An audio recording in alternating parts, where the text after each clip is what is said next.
All praises to the Most High, YAHAWAH. Shalom.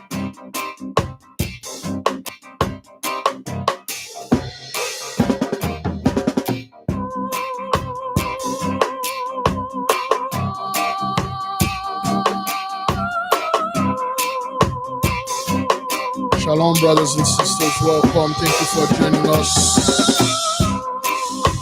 Today we're about to study the Throne of David, letter 3.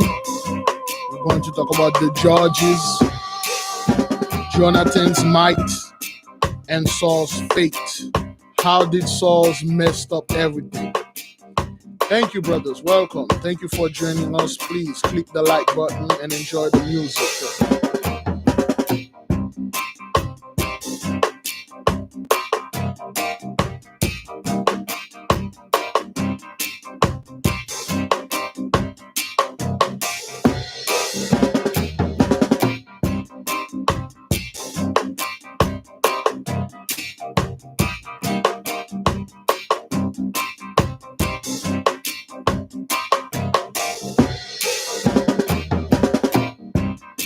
Shalom, brothers. Thank you. Thank you for everybody that sent the emails. And we want the nation to know that we have the beloved brother Derek.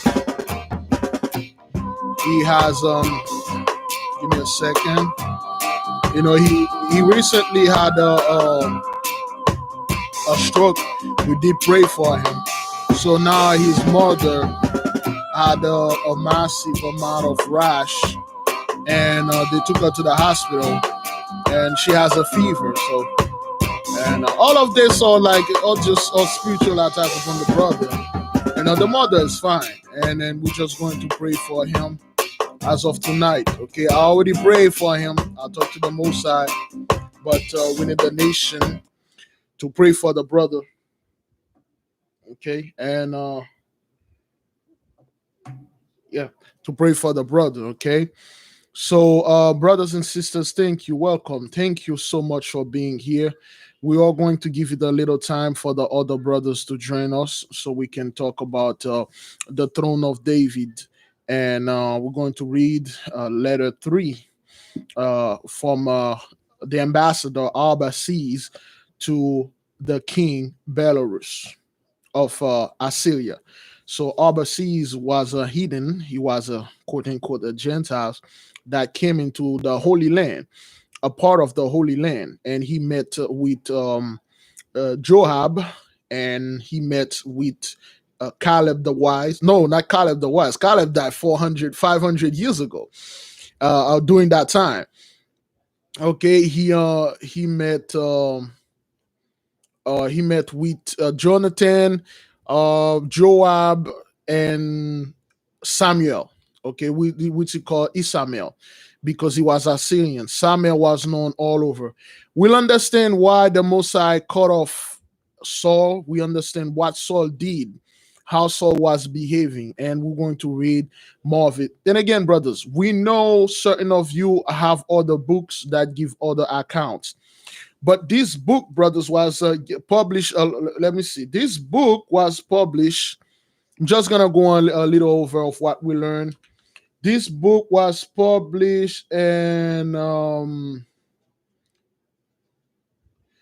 okay. Give me a second. Was published. Well, they didn't put that here. The guy that received this book received it in 1931. Okay. The guy, he was a gift to Mel Hayes, his book in 1931. Okay, this book was given to somebody in 1931. All right, brothers. So somebody do a little bit of math, 1931 to 2021. How long that was, 80 years, 70 something. 1931 to 2001. How long that was? See, they didn't even put when that thing.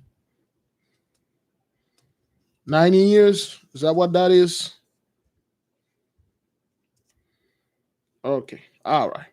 So this book was published in January 26, 1860.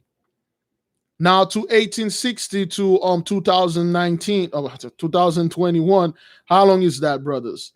1860 to 2021. Is that four? No, that's 400.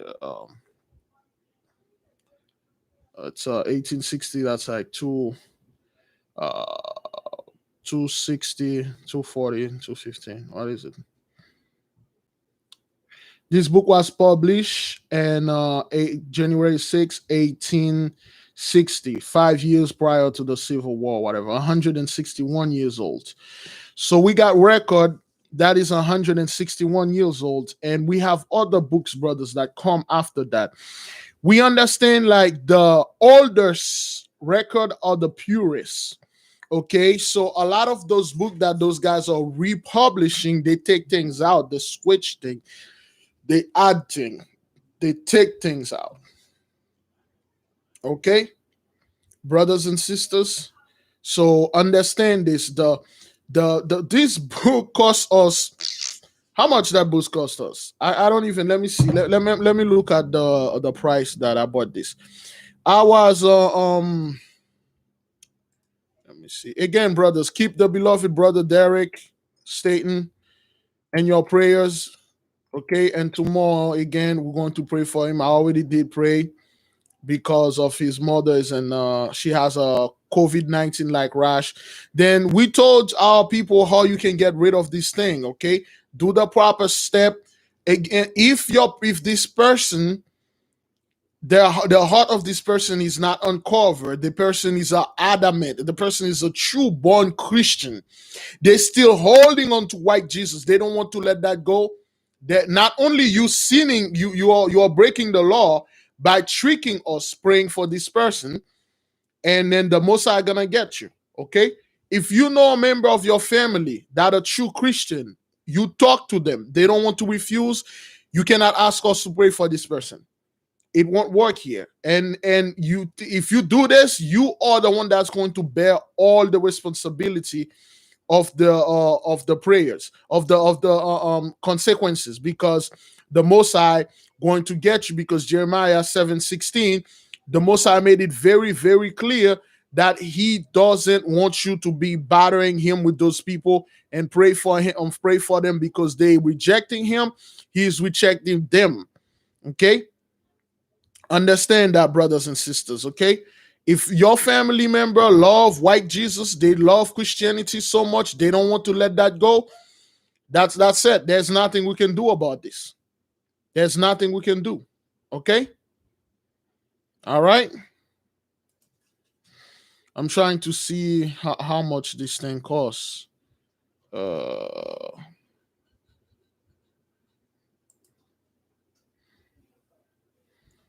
all right, brothers. Oops.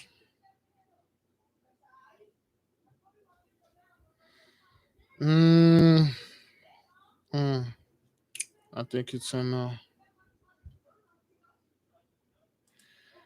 give me a second, brothers and sisters. I am looking for the price of this book, how much we bought this thing. Oh man, it seems there's more. I don't remember. Okay, I bought this book, brothers, for $19. $19. $20. $20. Bought this book for $20. Bought this book for $20. Yeah, I was watching the beloved brother Big Judah, the throne of David. Please, brothers, please. This is the book. Okay. Again, if you're watching this video on replay, brother, it make no sense if I tell you the name of the book and then you email me saying that you were watching the book. What's the name of the book? This is it. You can pause it and then go look for that book for cheap. The Throne of David. All right, we're going to discuss that, and we'll give it another minute to get it started. All right, let me see. I was talking, people were saying stuff. Let me see. All right, it's right now $107 in Amazon. Okay, it's 107 in Amazon. Okay, All right. I think there's a PDF format. I'm not quite sure. The beloved brother Phil is not here with us. Peace be with him. Yes, there's a PDF. The brother's posting the PDF here. You can get the PDF. I highly recommend you can get the PDF right here. Okay. The beloved brother posted in the comments. All right, in the chat. Okay, brothers. All right, we are going to read this book, brothers. Please let us focus. If you have something very important, you can call. But if something else, brothers, wait until the end of the lesson so you may call. And then if there's a troll in there, please, if it's somebody you saw the name is familiar, if that person causing a wreckage, put that person on timeout. But if it's a troll that came in here and tried to causing chaos, just remove that person, hide that person from the chat, and we can move in. All right, we're about to begin. Okay, brothers? Okay, now, Isaiah 60, verse 22. We may be a small nation, brothers, but we are a strong nation.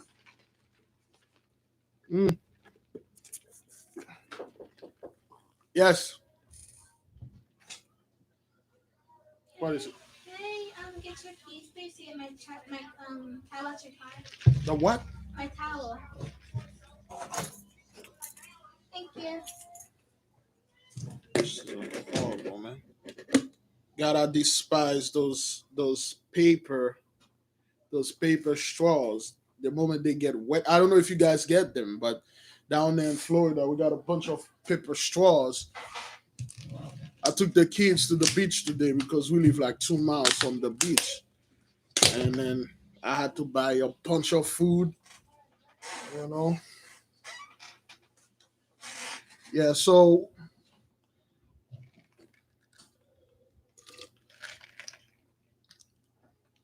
Those ridiculous straws, man. Yeah, I don't know. Something was wrong with plastic. Just saying, you know, it's ridiculous, man. Those things suck. You know, you just drink the moment they get in there for you have to drink. You have to drink everything so fast. All right, brothers and sisters. Anybody in Texas? I have a couple of people. The brother want us to pray for. He has some of the family member, and in Texas they out of power, but everything's good. The beloved brother Junior, John is doing all right. He was in an RV, and the Lord sent a help for him. Somebody give him a place to stay. He's warm right now. Brothers, they understand it. Brothers, they see it. Things they saw the weather. Can somebody tell me what plague that is, brothers, in the book of the Apocalypse of Abraham? Can somebody tell me what number it is? Because we told those people it's going to get worse.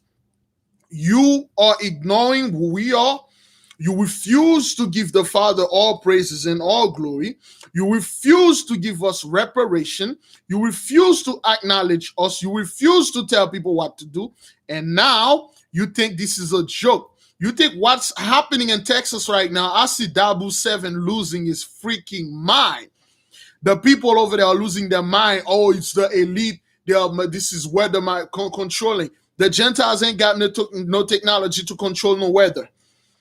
Oh, they got technology. They're destroying the red states. If it was a blue state, God is doing this to you by then. Yeah, God is doing this. It's where it stay. Yeah, Dabu 7 is losing his freaking mind. It's plague number 6. It's number 6. Increase of hail and snow.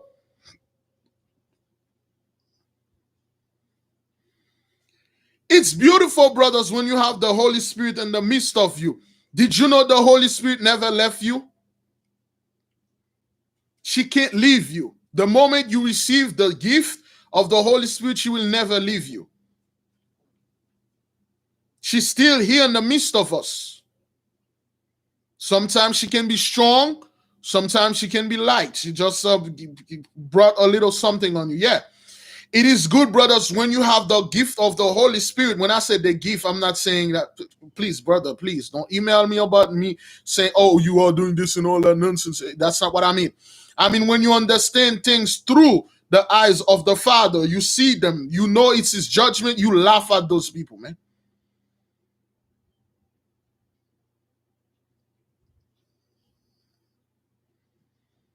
And those people refuse. They think what's happening in Texas, I mean, that happened all the time. That's just one time. It happened one time. It won't happen again. We're good. That's not. This is the Gentiles playing with technology and stuff like that.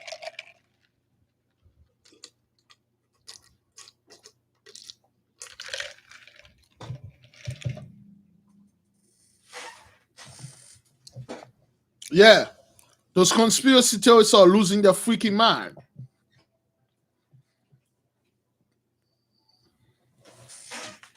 Why is this, sweetie? People, I just say that people look on this cell. We want to be in these 5 cells. Ah. This is a black cell. Oh. And this is another. This is white cell. Oh. And this is another white cell. Oh. And another white cell. Oh. Wow. And another white cell. Another shell. And another cell got white and black is a little bit. Yes. And this one is beautiful. This one is beautiful. Mm-hmm. All right. Thank you, YAHAWAH, for showing those shells that you found at the beach today. Mm-hmm. All right, sweetie. Okay. Love you too, baby. Okay. All right, she came in to show the shells that she found. Yeah, went to the beach and I barely had the time to study this, man. I was studying this last night and I closed my eye for a second. The room was bright with the light, the sun already up. So we went over there and then go pick up some stuff. And then she came in and show you guys some of the shell that she had. Oh, children. Blessing, man, blessing. And they were hassling me. A bunch of kids, man. A bunch of kids. There are some kids that I put in my car. I don't even know them. They live in the same building. I have no idea who they are.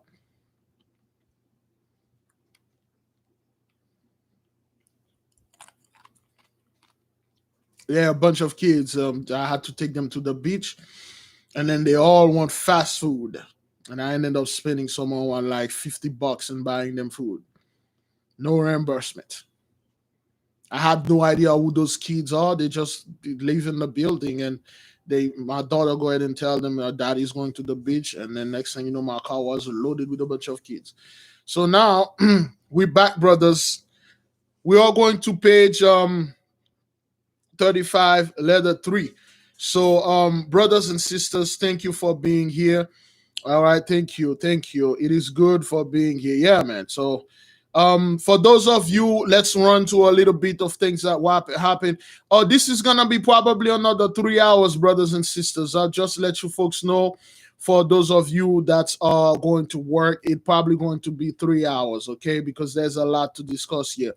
And the previous podcast, I highly recommend you watch it. We know what happened, brothers. Anybody can tell us what happened? How did the wall went down? How did the wall of Jericho went down? How did Moses die?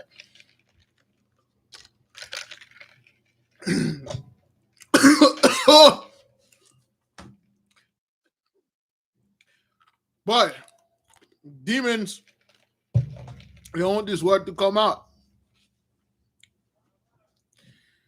Oh yes. Yeah, Moses had big, long, white dreads, his big white beard. Moses would die 120 years old. He died strong. Moses didn't die weak.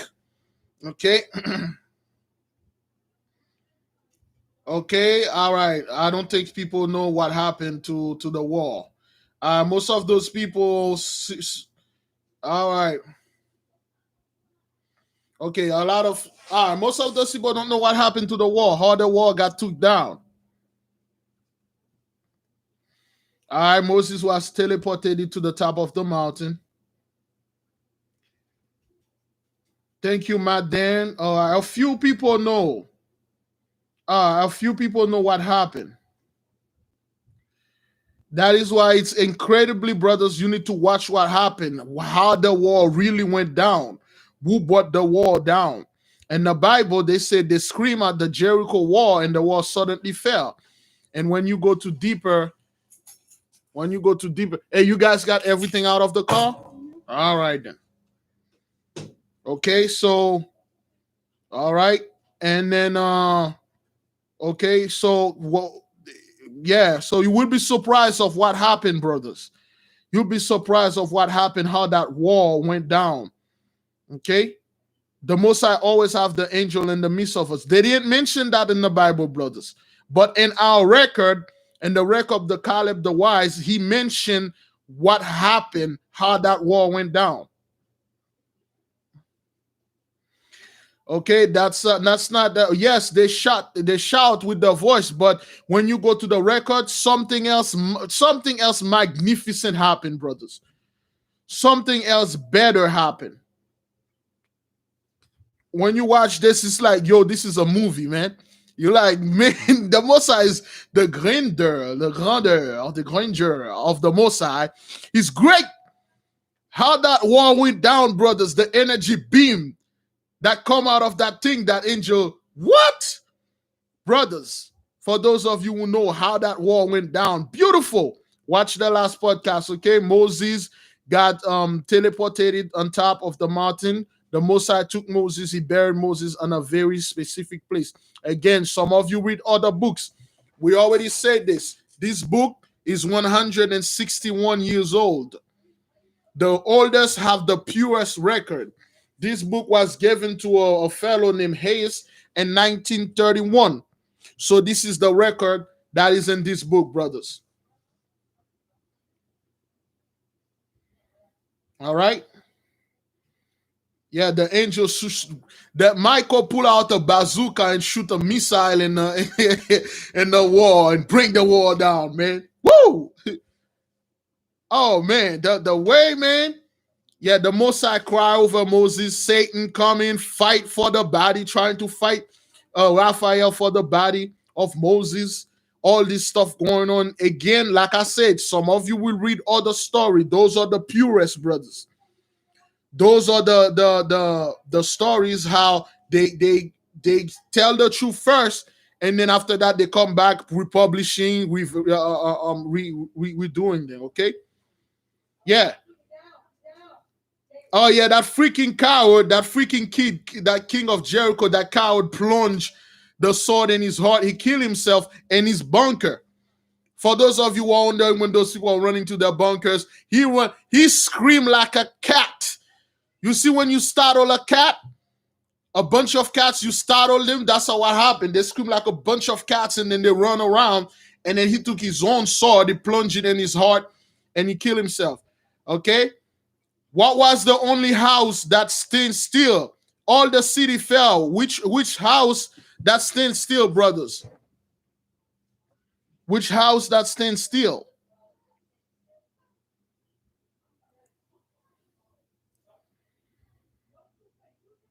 Yes.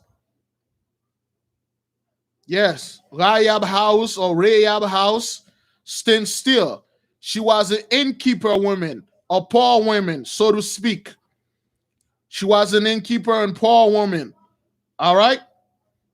The reason why they treat her like that, because she wasn't one of them. She wasn't one of them. She was the one that they mistreated because she wasn't one of them. Her family, her people wasn't one of those people. She was different from them. That's why they treat her like that. She was a poor woman and then keeper woman. And the Bible and the scriptures, there are so many poor women in there. And the Most High have mercy upon them. Did you know the Most High sent a poor woman and then keeper woman to give Peter somewhere around 10,000 gold, which was somewhere around billions of dollars nowadays? Because she was a prostitute. The reason they call her a prostitute, she was a prostitute. She was a prostitute. That's why they men buy poor women and keep her. That's how our women used to live back then when they were in the midst of Gentiles, because they were mistreating them. They don't know what to do. They survive. Okay? They survive. So again, you're gonna get very confused if you don't watch the other stuff, but we will do our best, brothers. Now, this is page 35 for those of you that have the books, okay? This is page 35, letter 3, Arbaces, the ambassador to the king Belus. Okay? The king Belus, the king Assyria, is Abbas's cousin. So Abbasis is in the Holy Land with the Hebrews. And then now he's sending letter to the king. Those are authentic letters, brothers. He's copying from our book. They let him copying our book, brothers. You will see, brothers.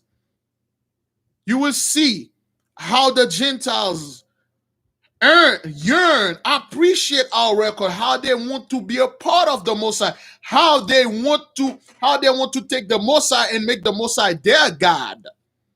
How they want to be us so bad in righteousness, brothers. In righteousness. When you start reading this book, you understand why the 2/3 are the biggest enemy we could ever possibly have. When you start reading other, I'm trying not to talk too loud. When you try to read other records, you find out that the 2/3 are the worst, brothers. The 2/3 are the one that keep getting us in trouble. You'll understand why the judges, some of them were dictators, some of them were scumbag, and then you'll read about the women, what they were saying about our women. Other men that came in and see our women, the behavior of our women. Anybody can give me the name of the judge, the woman judge that ruled Israel in righteousness? The warrior, Wonder Woman.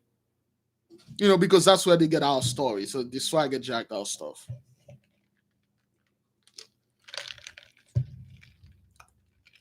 Tap the name. Thank you. Thank you, brothers and sisters. Deborah.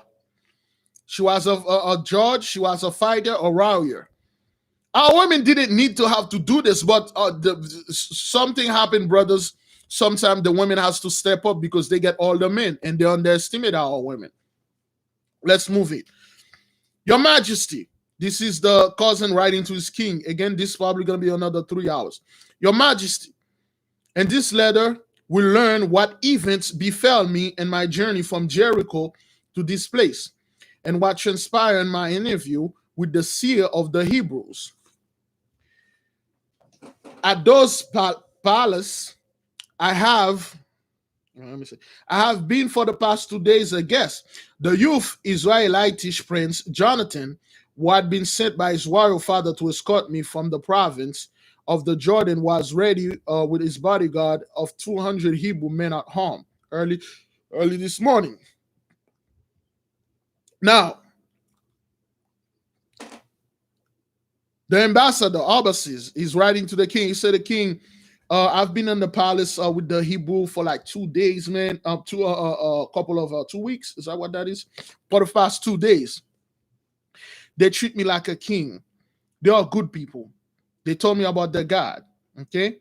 So, now, the caravan was already alert and in motion westward under its chief. So I'm jumping from a place, okay, place to place, brothers, okay. The caravan was already alert and in motion westward under its chief.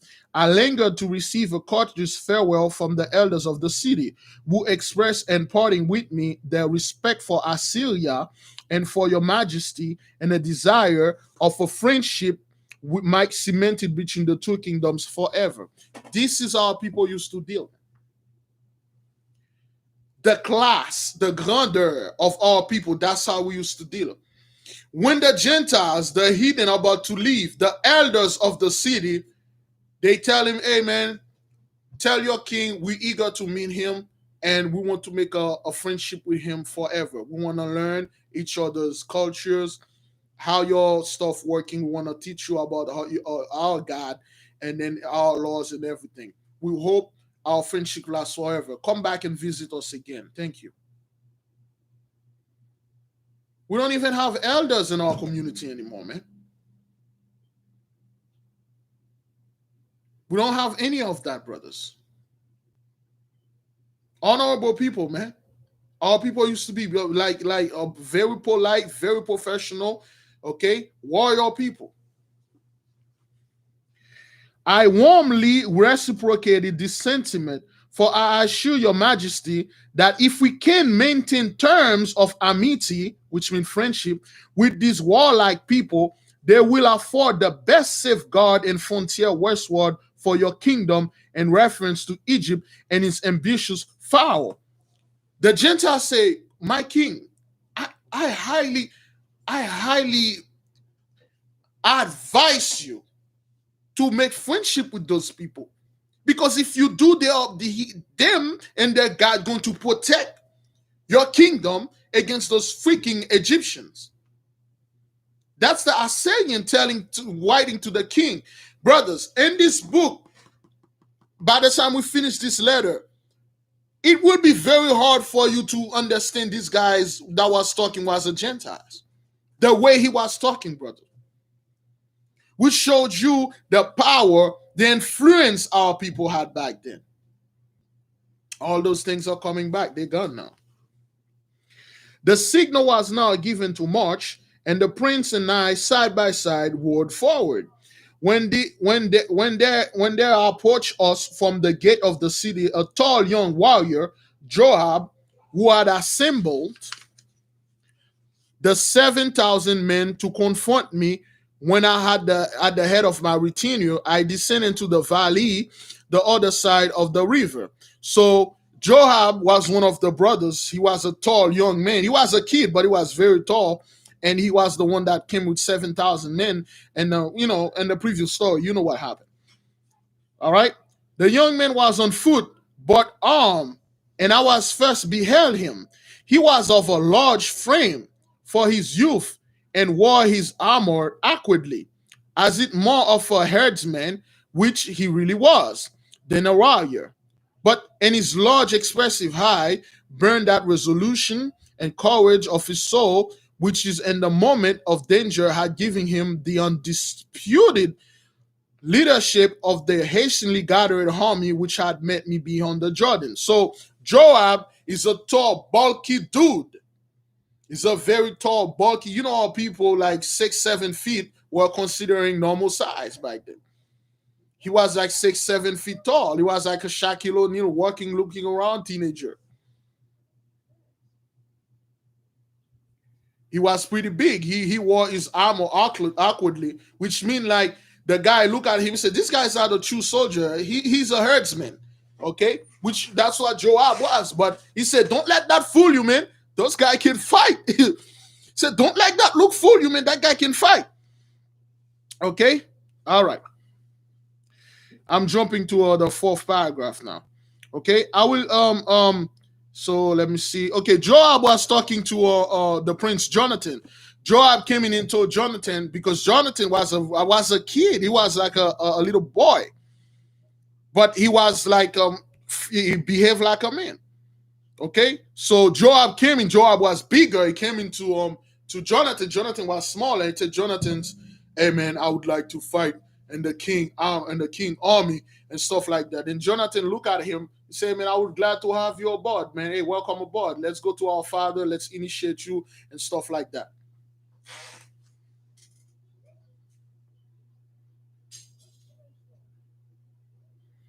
And then Joab says something.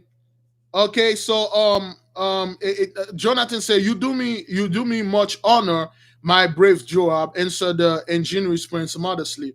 "Thou should be near my warlike father to learn the art of doing battle against one's foe. Thinkest thou, my prince, that all men in Israel do not know thy prowess and skill of the weapon of war? No man has gotten thy victory over the Philistine host single-handed, save that thy armor bearer was with thee. Not worth all thy remembering," answered the prince, smiling and riding forward, adding, "Thou hast no horse, Joab." "No, my lord, I have always been at foot, he answered. Then thou shalt be, henceforth ride, young man. I said to him and order one of the led horses to be brought up, which I forced him to accept, and mounting him he rode near us. The Hebrews, as I said, have not many horses. Their armies are chiefly foot soldiers, and their chief captains fight on foot. It is only a few of the most distinguished commanders of officers of the warrior guards who rode on horses. Why? Why did our brothers did have horses? They didn't have that much horses because they didn't have no need for them. The horses were too slow.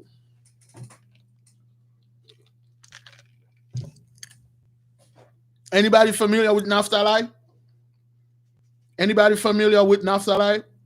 What they used to compare Naphtali with?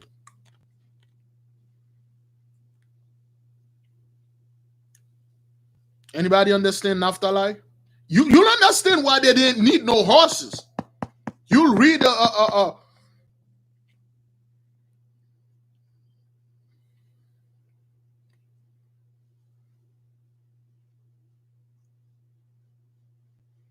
okay, well, a lot of people don't know what Naphtali. All right, well, Naphtali was like the Flash.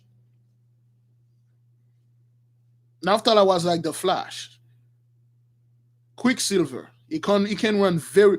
It is say that Naphtali can run on top of a bunch of flowers. It won't break them. That's how fast Naphtali was in a battle in Egypt. He went back from Egypt to his home run to his hometown, wanting Joseph, and then come back in the battle. Naphtali was in the battle. They're about to cut off Levi's heads. A giant was about to cut off Levi's head. Time froze. And then the giant was moving so slow with the sword. Naphtali run, grab a shield, and then quickly run and put the shield in the hand of Judah, in the hand of Judah. By the time the giant lifted the sword and cut Judah's head off, Naphtali run, grab a shield, and put it in the hand of Judah without Judah even see that.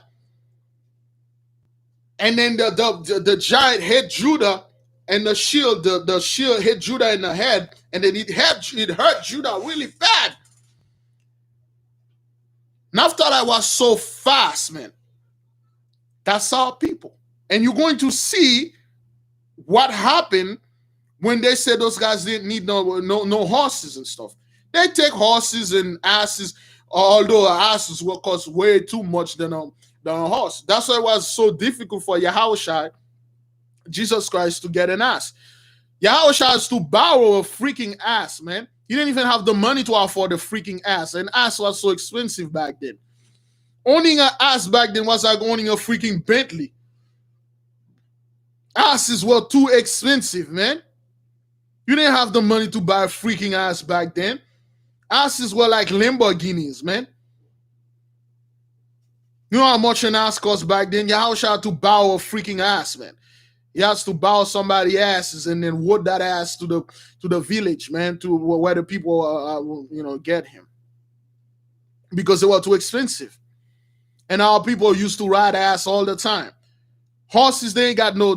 Our people never in a hurry. If they need something, they run to get there. Did you know Tara? Is it Tara? Tama, that dressed like the prostitute and have, and then invite. She purposely tricked Judah to inside of a bakery. She heard Judah was going to go to a town. She run before him. That's how fast she was. She run past Judah with a sonic boom, Tamar, and then go ahead and wait for Judah. That's how fast she was. That's how fast our people can move. You're familiar with Usain Bolt, man. That's like a little bit of what our people can do. Oh, yeah, man.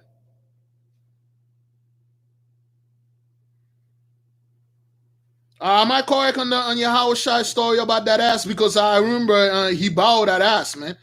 It was like that ass was like a very stubborn ass. So they had to, YAHAWAH was the first one who would that ass. And but Yeah, those things were expensive.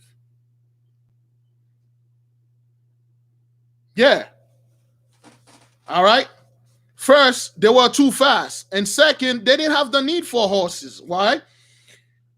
The king has a battalion of chariots of war, but in the hills country, armies of infantry are more easily marched from point to point and maneuvered with more facility in the battle. So I said there are so many mountains, so many hills. It's just a horse is like it's useless. It is better when you walk on foot, when you fight on foot. You have more mobility. Plus, horses are freaking dumb, man. You know? All right.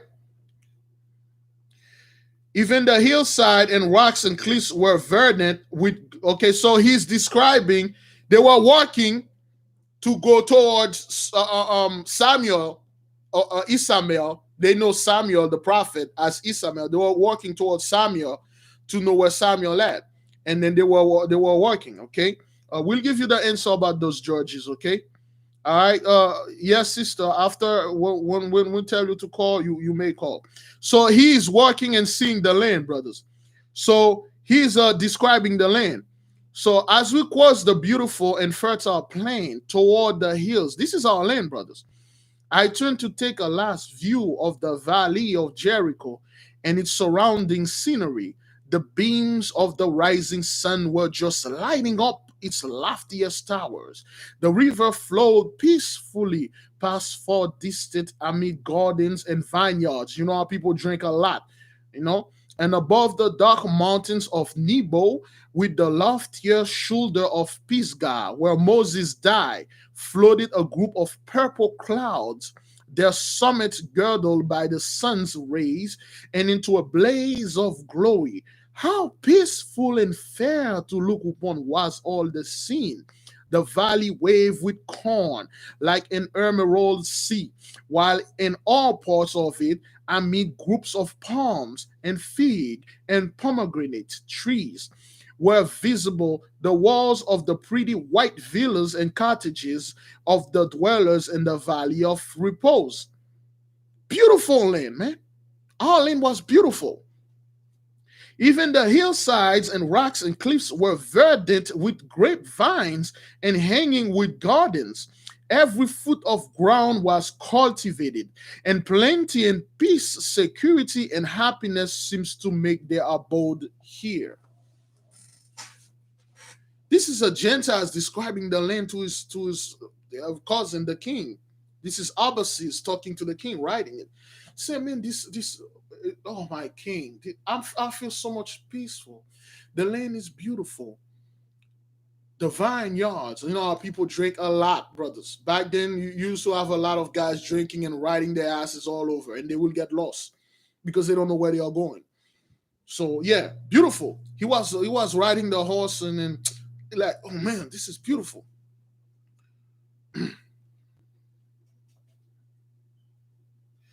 How charming! Oh, wait, hang on. Above here, okay. Amid all, like a noble diadem. I'm not quite sure what diadem means. Diadem. Crowning the whole landscape was the battlements and towers of the city, a fair and imposing finish to the captivating pictures. How charming all this view! I said to the prince, who has regarded my admiration of his natural pride and pleasure. Yes, my lord, he is answered. It is fair land the God of our fathers gave on us for possession. You will find innumerable lovely scene as you journey through it. Okay? So this is he like, man, how beautiful. Technically said, man, I want to live here, man. I don't wanna go back to freaking Assyria, man. I wanna live here. And they say, yeah, this is the land that God gave us for possession. This is the land God gave us for possession. All right. We're going to jump our places to places, brother.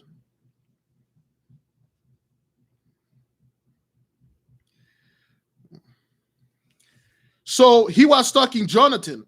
He said, Jonathan, I was reading the record of the battle, diadem, a jewel crown or headman worn as a symbol of sovereignty. There you go. Thank you. Thank you.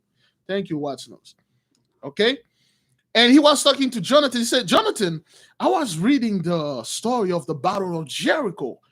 It's like, God dang, what a sight that would have been to look at there. Okay. He said, what a sight all that must have been. And, I exclaimed, how the sound of the priest's trumpets and the shouting must have awakened the echoes of these now silent hills. How little the present seems to reveal the past.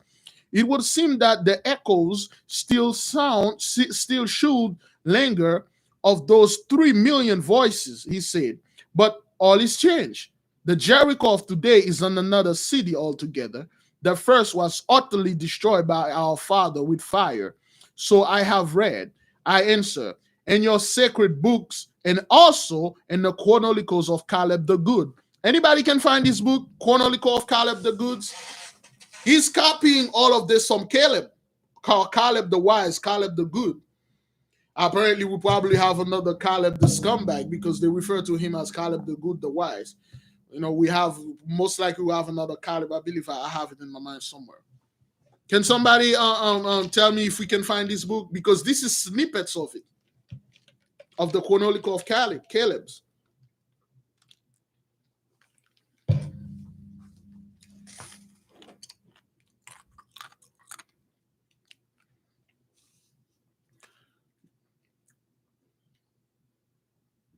Yeah. You have then an interest in knowing something on our history, my prince, he remarked. He said,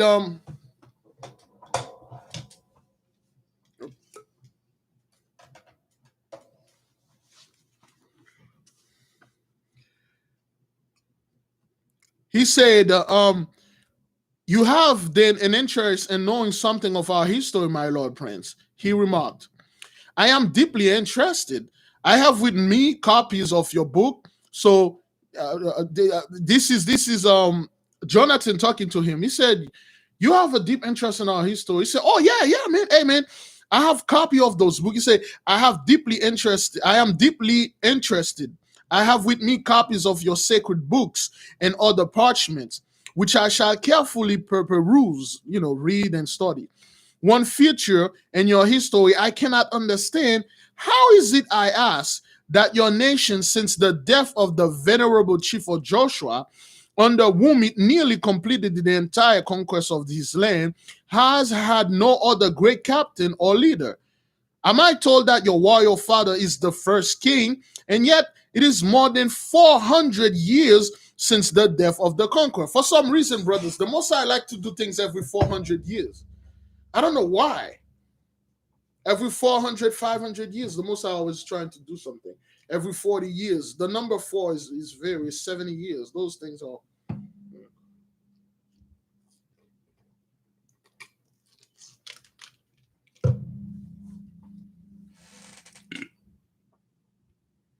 Okay, for those of you who have Caleb Vigilant Chronicle of the Nephilim book 6, please email it to me and put it in the chart, so the people. So for those of you, you may want to see this book because I have no idea and stuff. Caleb the Wise, he wrote this. Anything say chronological, brothers, talking about time. They give you specific time, specific event. So, Abbasis told Jonathan, he said, Jonathan, something troubled me. How is it ever since the death of Joshua 400 years ago, you guys never had a king? Am I to know that like Saul, your father is the first king? Jonathan say, Jonathan politely, brother, told this dude the most. Oh, Jonathan told this dude in the most politest way. He told him, "We are nothing but a bunch of scumbag." All right, that's what he told him, man. And that's how nicely he said, "Yeah, we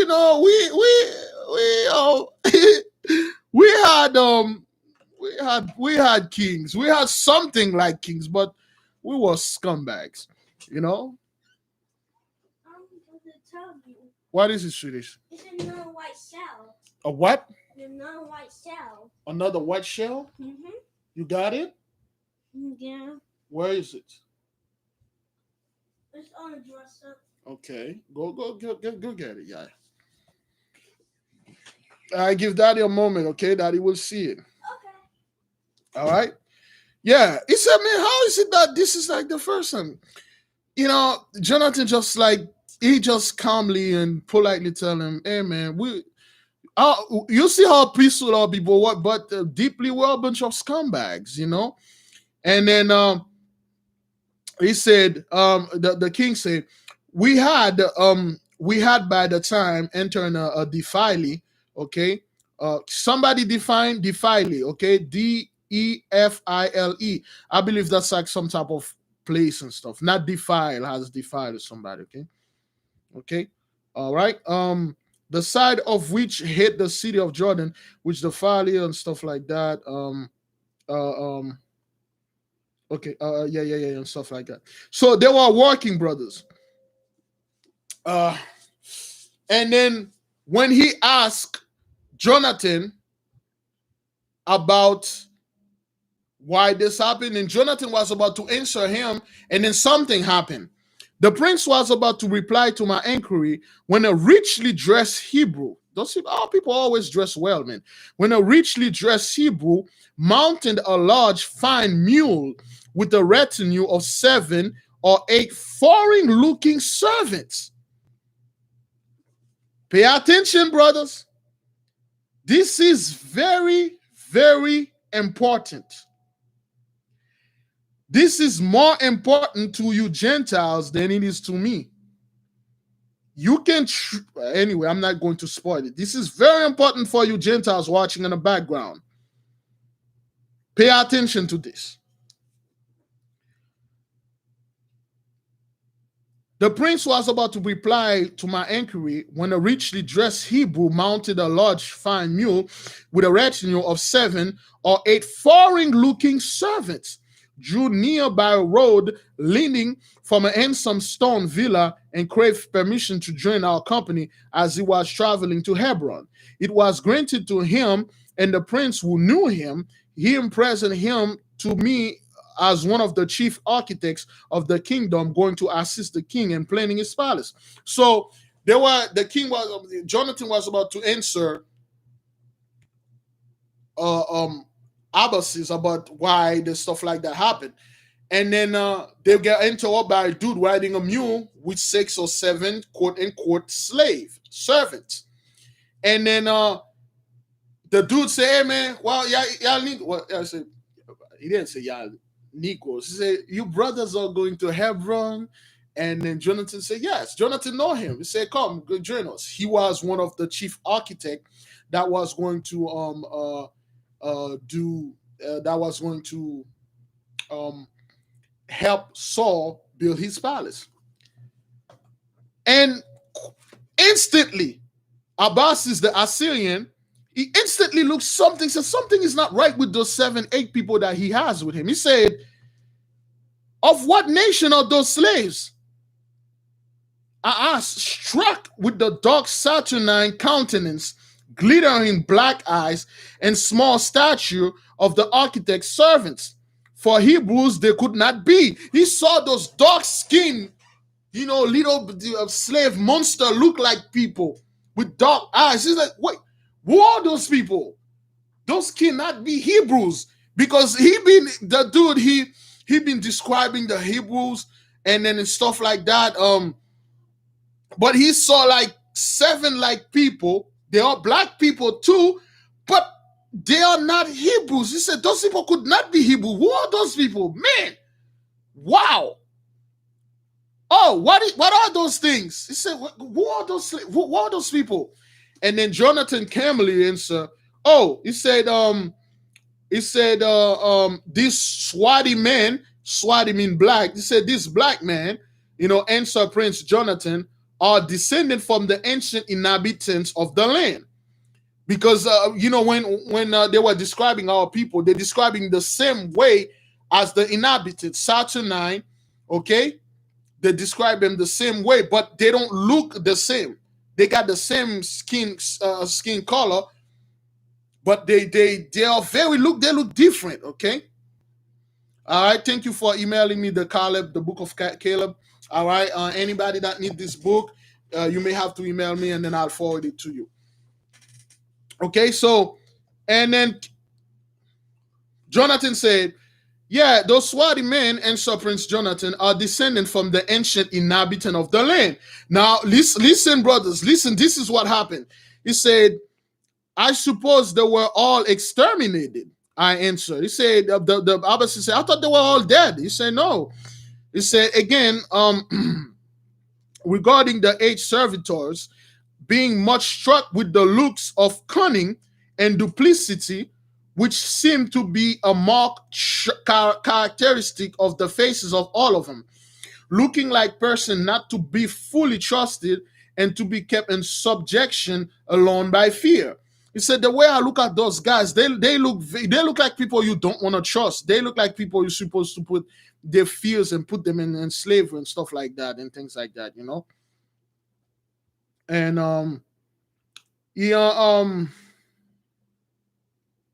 well, we were charming, characteristics as I'm not okay. Fully trusted and fear. And Jonathan said, there are a singular exception, answered the prince. The history is a remarkable one. So this is Jonathan telling the history of those guys that he has with them. He said, they are Gibeonites. Gibeonites, descendant of Gibeon. They are Gibeonites. Their fathers dwell in a small kingdom not far west from where Joshua crossed the Jordan. Hearing of the fall of Jericho and the successive conquests of the Hebrews, these wily people with others whom they prevail upon to unite with them, hit upon a stratagem, okay? Define the word stratagem, to save their life, if not their territories. They selected ambassadors from their clothes and tattered garments and worn out sandals, and gave old sacks of the provisions, and disguised them altogether as travelers who have been many weeks of a weary march from a distant land. Okay? Presenting themselves before Joshua, they told him how they came from a far country, having heard of the power of glory of his people, and desired to be a part of their king, to make a treaty of friendship with him. They, moreover, said that their clothes and sandals were new when they started from home, and otherwise they deceived him, that believing that there were people dwelling far beyond the land, which he was commanded by his God to take possession of, he entered into covenant with them of peace and friendship. Having succeeded in the deceit mission, this ambassador, who dwelt not 2 full days' march from the Jordan, returned home.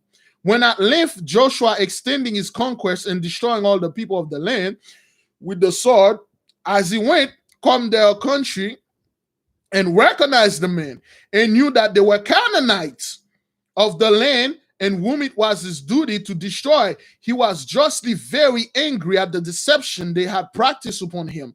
But having an entering into a solemn league of friendship with them, he felt he could not now exterminate them.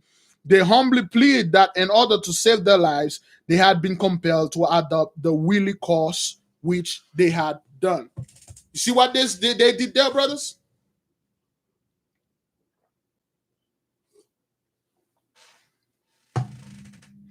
This is how crafty those Gentiles are. In the Bible, they didn't tell you that. In the Bible, they tell you those people heard the Gibeonite. They heard how Joshua was massacring and killing people. They were scared. Okay, let's define stratagem. Stratagem, a plan or a scheme, especially one used to outwit an opponent or achieve an end. So those Gentiles band together. They said, okay, let's they make a fake plan. They live very close. They wore like messed up clothes, messed up sandals. They bought rotten food. And then they said, they come to Joshua. They said, Joshua, please, we live very far away. We don't want you to destroy us. we scared you. We scared your God. Look at our clothes. We had new clothes when we start walking. We live very far. We bought you guys all good food, but because of the journey that we took, the food are rotten. Please make an alliance with us. Don't destroy us, because in the law, they know the law. In the law, it is said, if an enemy submit unto you, you cannot kill this enemy. If an enemy bow down to you, bow down to your God, you cannot kill him.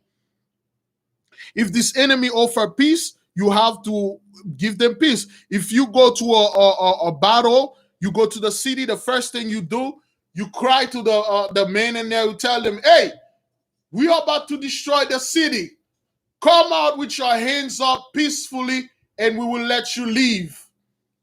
Well, in slavery and all that and things and being our servant, we will not utterly destroy you. If you come in peace, we'll receive you in peace. But if you won't, we will destroy you. That's a law. That is why the Most High keep giving those people warning after warning after warning. They never repent. They never repent. They tricked Joshua. And Joshua said, all right then, since you guys don't want to fight us, we will not destroy you. We are by here make a covenant with the Lord. See, Joshua swear about, that's why I don't use father to swear anything. I swear by myself if I don't trust you. So if you swagger jack me, I can take you out myself, so I won't break the law. So Joshua could not break the law because he already made the covenant in peace with them. They outsmarted him, which was a powerful stratagem. It's a very powerful stratagem because the Most High give orders to kill all the Canaanites because the Canaanites stole the land from Shem, which is Melchizedek. The land of Melchizedek was the best land. So they outsmarted Joshua. They don't tell you this in the Bible. When Joshua went to destroy their country, he saw them. And then they plead with Joshua. They said, we had to do this because you are going to kill us. We had to do this. We will do anything you say. And Joshua was so angry he could not kill them because he made the covenant peace with them. So Joshua has to back down. What did Joshua did to them? Oh, come on, man. This is what Joshua said. Joshua said, thereupon Joshua calling the chief men of the Gibeonites together and said to them all, I have sworn and I will truly keep my oath, because our people were people of the word. Our men were men of the word. Women were women of the word. A major swagger jack here, man. Okay? He said, I have sworn and I will truly keep my oath to be at peace with you, so far as not to take your lives. But from this day, your people shall become hewers of wood and drawers of water of the Hebrews. Thus were the condemned to perpetual servitude, added the prince. And here you behold, after 400 years, their descendant servants among us. So the guy that come up with that plan actually saved his people. He actually saved the Gibeonites. He said, before we go upon this guy alone, don't. Let us go over there, make peace with him. And then if we make peace with him, he swear by his God. Because they make Joshua swear by the God. They say, amen, swear by your God. So we'll know that you will not destroy them. Joshua did. And Joshua, respect of the father, respected the oath. He's an honorable man. He did not destroy them. He said, because of what you did, you guys want to be hewers of wood and drawer of waters. Brother, tell you the truth right now. I'll give everything to be a hewer, a wood cutter, and then guys that go get water for the Hebrews in the kingdom, man. What? I'll do everything, man, to become a janitor in the kingdom of heaven. I'll do everything to become a freaking a guy that clean out the streets, taking garbage out in the kingdom of heaven. Thank you, sir. I'll take that. What? You cannot really blame those guys. They find a way. They know there was no way they can stand in the power of the Most High, man. Instead of eternal fire and the blazing fire, brothers. I'll take being a freaking janitor, brother. I'll be that guy that clean up those party, those outside party. Thank you very much. Thank you, sir. I'll take that with my family. We'll survive in the midst of you Hebrews. I'll take that. Being stuck in hell and eternal torment. Oh, no, man. Please levitate me with you guys. I'll warm up on that glory that you guys are having. Okay? All right? A doorkeeper. Thank you, sir. I'll be there, sir. I'll be that guy. I ain't going to mess with the Most High. Now, brothers, I don't give credit lightly. I give full credit to the Most High, but I give those guys credit, man. They find a way. They find a way to save their own asses, man. They find a way. They cleave, man. You know, the Canaanite could not cleave, but they find a way. They made Joseph swear by the Most High, then they cleave. They're like, sir, I'll wipe your butt. I'll do anything. I'll take your dog out. I'll clean your house. I'll do your grass. I'll clean you. I'll do everything. Please don't kill me, man. Don't exterminate me. They tricked Joshua.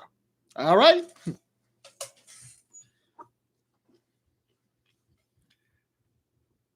I regard these slaves with no little interest, Your Majesty, after hearing their history, and I cannot but express my wonder at seeing how they have inherited looks of duplicity, of threat, which is evidently still their bright birthright, judging from their treacherous look countenance. Okay, so our brothers keep them apart. They give them a little section to live by themselves. Okay, they keep them under control. They treat them right. They give them all clothes and stuff like that, but they let them breed, between each others. Okay, all right. Oh boy. Seeing now, as we word and further information from the intelligent young prince about the past of his people, he said, "You desire to know how we were governed after our great chieftain Joshua died, first by a supreme senate of 70 elders, with whom he left his authority. But after about 50 years of his rule, the armies, dissatisfied with the pacific government of the elders, elected their own chief and gave him absolute authority to rule and judge them."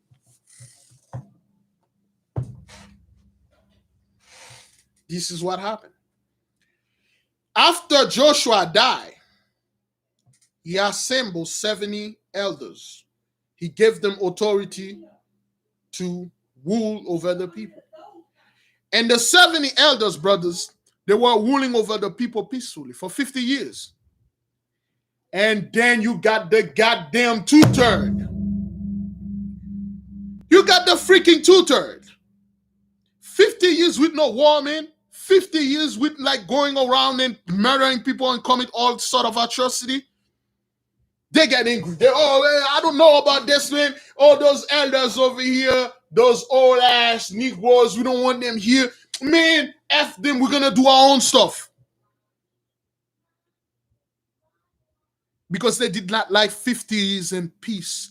Just like right now, brothers and sisters, you got people emailing me, fighting me about Jacob's trouble. They don't want Esau's trouble. They want Jacob's trouble. You told them, be at peace, brothers. We are at peace. Nope. I don't want peace. I want war. I want my people to be raped and robbed and murdered. Yo, Father said he will stand out of the way. Nope. It can't be those Gentiles trouble, man. It's our trouble. That's what it is and stuff. Yo, they hide books. See how they hide stuff like that? Thank you, Brother Phil, for sending the book by email. All those people, yeah. You got people, brothers, fighting me in the comment board, sending me emails say, I don't know about this, Big Levi. Yeah, man, Jacob's trouble, man. Yeah, and stuff. I'm like, yo, it's not that goddamn two-third, brothers. You understand why the Most High have to cut them off. You understand why the Most High have to cut them off? They did not like the pacific way things were done because our people were peaceful. We're not a warlike people. We're peaceful people. You bring the brother peace. You bring the sister peace. I don't want that. It's Jacob's trouble because my camp said so and stuff. Okay, we told you our women will not be raped, our men will not be raped, our children will not be raped and burned and killed. You're not gonna go in FEMA camp. The covenant has been restored. Hallelujah. Come to the Most High and praise and so nope, I'm good with my camp. RFID chip. Yeah, the chip is coming. Yeah, the mark of the beast. The mark of the beast is coming. Bill Gates. You didn't know that. Bill Gates gonna give you a tattoo that match your eyes, and then yeah, you're gonna have to get gold and silver. Yeah. Yo, man. Okay, whatever, dog. Those are the 2/3. Now, because of what happened, brothers. Crap. I think I lost my place. 70. I was on page 74. Oh man. I lost my place. I put the penny where my place was. Let me see. I lost my place. Give me a second.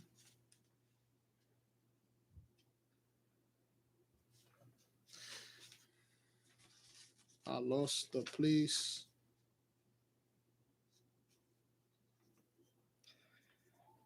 Oh man.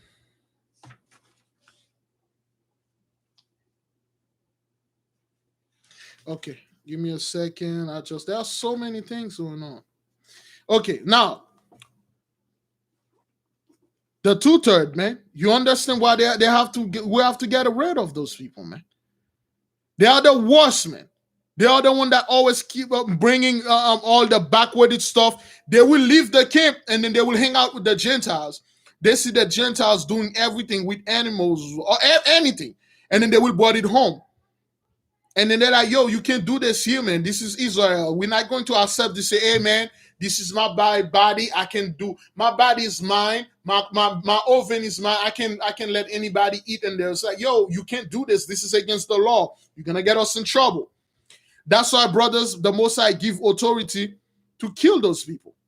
Well, we don't have the authority now, but that is why it's completely going to remove them, clean their spirit, bring them back as, 1/3. But he has to kill them. Certain family member brothers, they are hardcore Christian, they are hardcore scumbag, Jezebel.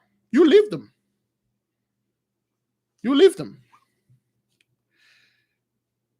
You desire to know how we were governed after our great chieftain Joshua died. First, by a supreme senate of 70 elders, with whom he left his authority.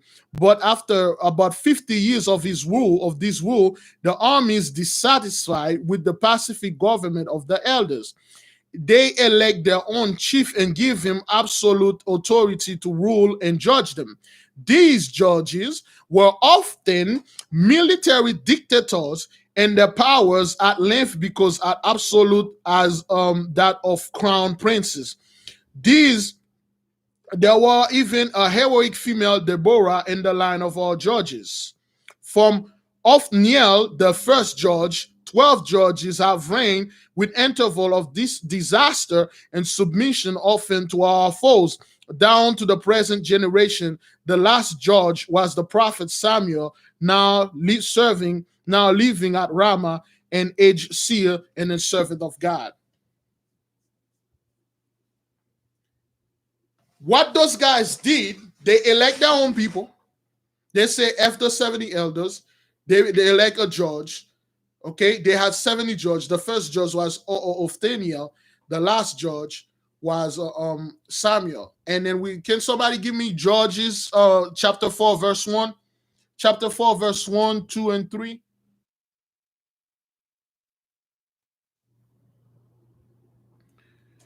Judges chapter 4 and 1 and 3. So they're talking about Deborah the judges. She was a female. She was a woman.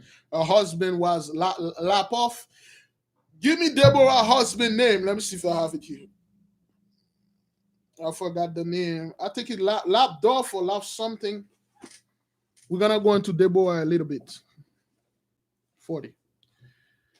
Judges 4 verse 4. Judges chapter 4 verse 1 and 2. Deborah was a judge. She was a female warrior, Wonder Woman type woman. Okay, she became the judges of Israel. and she fight with great fight. She was a great strategist. Our women were a lot of strategists. Okay, Judges 4:4. Okay, and Deborah, a prophetess. Okay, a wife of Lapidoth, she judged Israel at that time. All right, and the children of Israel again did evil in the sight of the Lord, and Elud was dead. So they keep electing judges and doing evil. That's what they were doing, brothers. And Deborah, a prophetess, the wife of Lapidoth, she judged Israel at that time. Okay, Lapidoth mean lightning, fierce. So when they call Lady of Lapidoth, Lady of Lightning, Lady of Fierceness, Deborah, was the wife of Lapidoth. Okay, so and then she become the judges, and she was a righteous woman. She was a super woman. Okay, she led she led Barak. People going Barack Obama, but no, she led Barak into a victory. I don't think Barak was her husband. Barak was like an officer, and then he showed Barak how to win the war.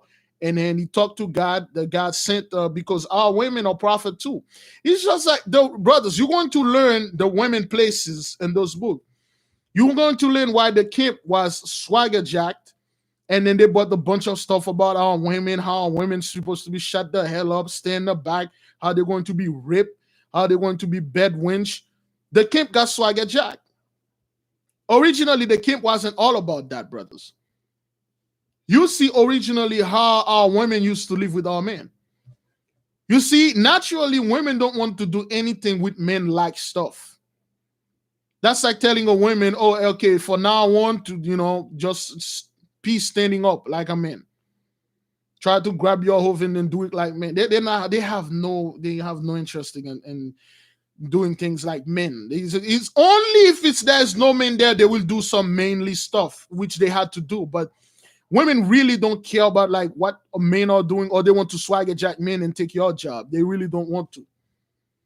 As many women in here would do like they be construction workers, lifting big blocks, working in a moving company, lifting furnitures all the time. Oh, hell no. I want to work for a construction company. I'd be in the office in a cubicle doing paperwork, light work, and then be there and protecting my ass from that sun.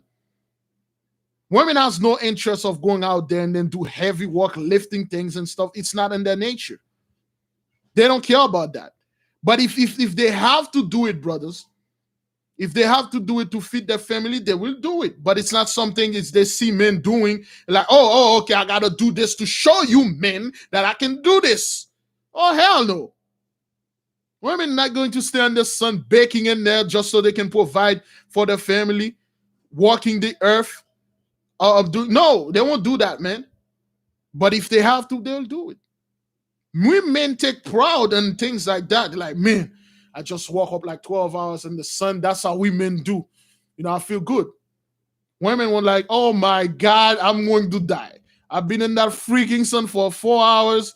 A freaking cow charged me like a freaking matador. I almost died today. They don't want nothing to do with that. But if they have to do it, brothers, they will do it.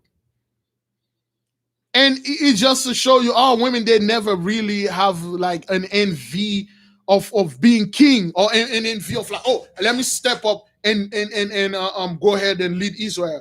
You know how much stress that is? You know how much stress that is to lead a family, to have a sword in your hand as a woman, leading a bunch of people fight with you. You know how stressful that is? Women are not really into this thing. If they have to, they'll protect themselves, but it's not like something they were with a sword and going to battle and fight like men and all that. No, they'll do that. They'll watch that on at home, sitting on a couch with a bucket of ice cream and watch that Wonder Woman movie, and then find some type of satisfaction. But they will not go out there and shoot people and get involved with things. They can actually get killed. Even Deborah, she didn't even want to go to battle. She called Barak and instructed Barak how to fight the other men and have them fight and kill them. Women are much more solid. They are much more like these women will fight you with no weapon. They will bring their weapon, but they will make you put your weapon down. They will disarm you first, and then they will kill you.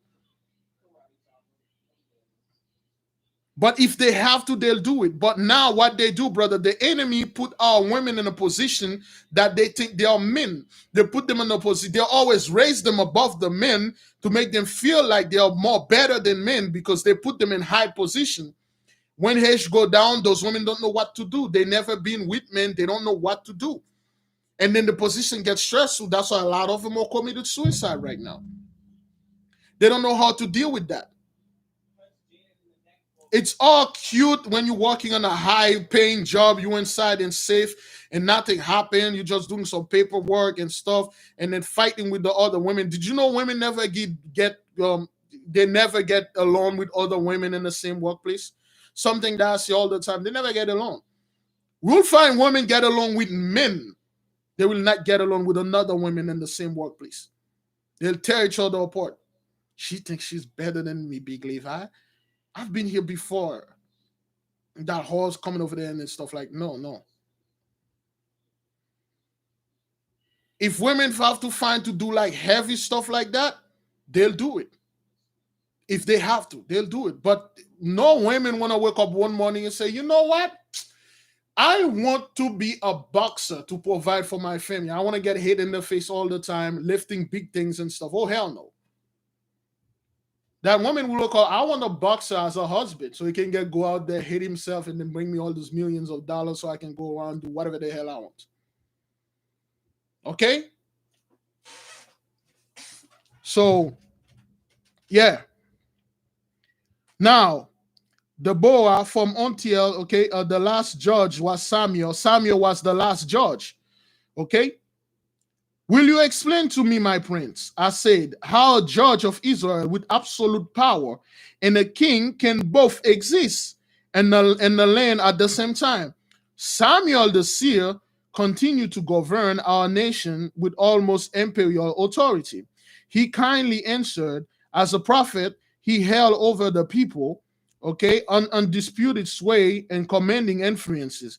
His talent, virtue, wisdom, piety, and firmness, as well as his great experiences in governing, gave them unlimited confidence in him.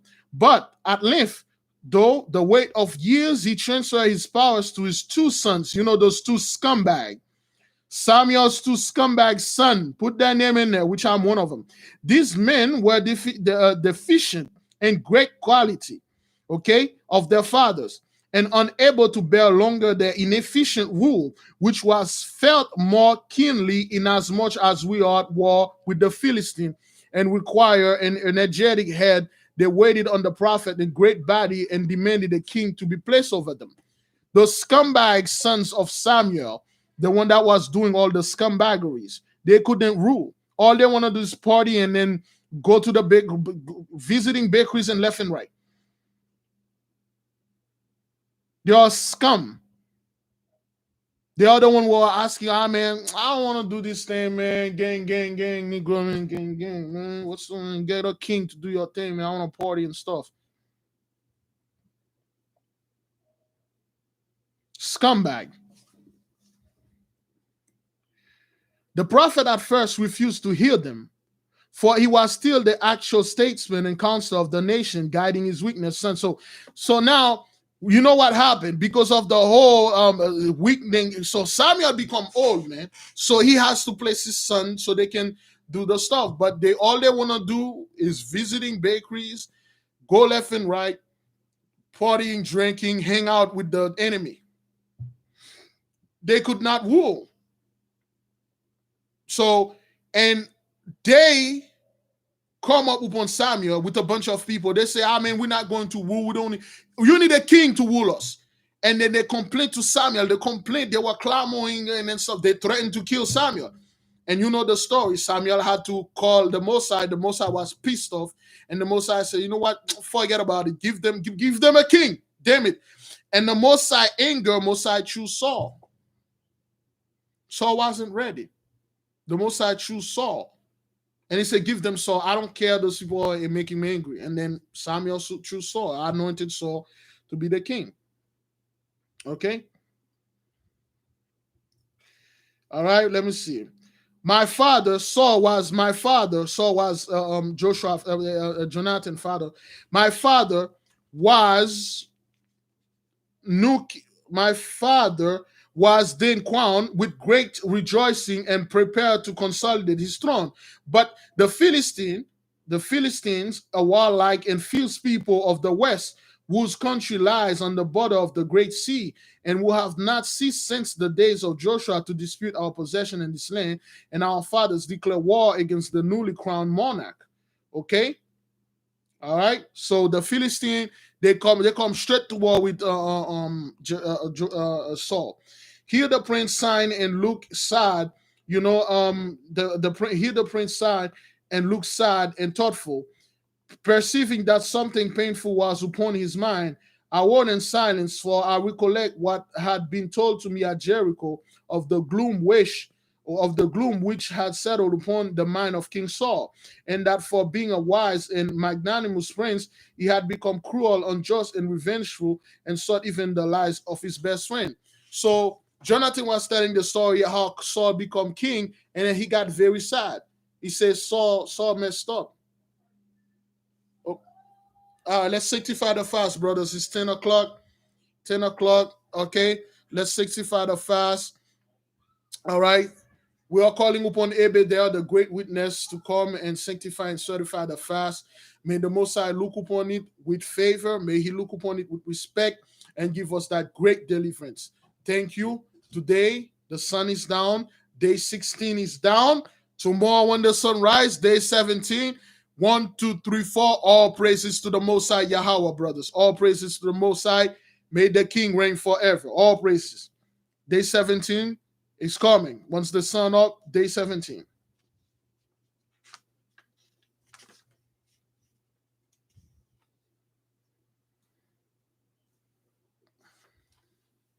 All praises. Took some water.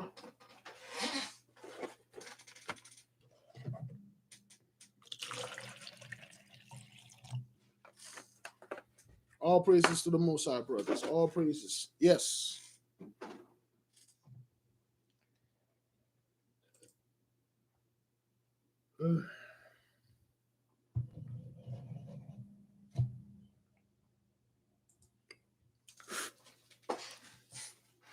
All right, we're good, brothers. Let us move in. The next part going to be about the women. They're going to talk about the women, brothers. Let me see.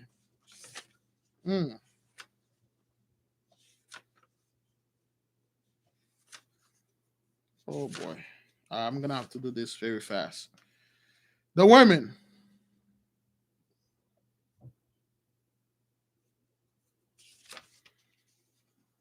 All right. All right, we're going to get to the second part of this. All right, it's gonna be another probably another hour and a half. So now the warrior youth would no doubt have resumed the subject in a few moments, so abruptly broke off.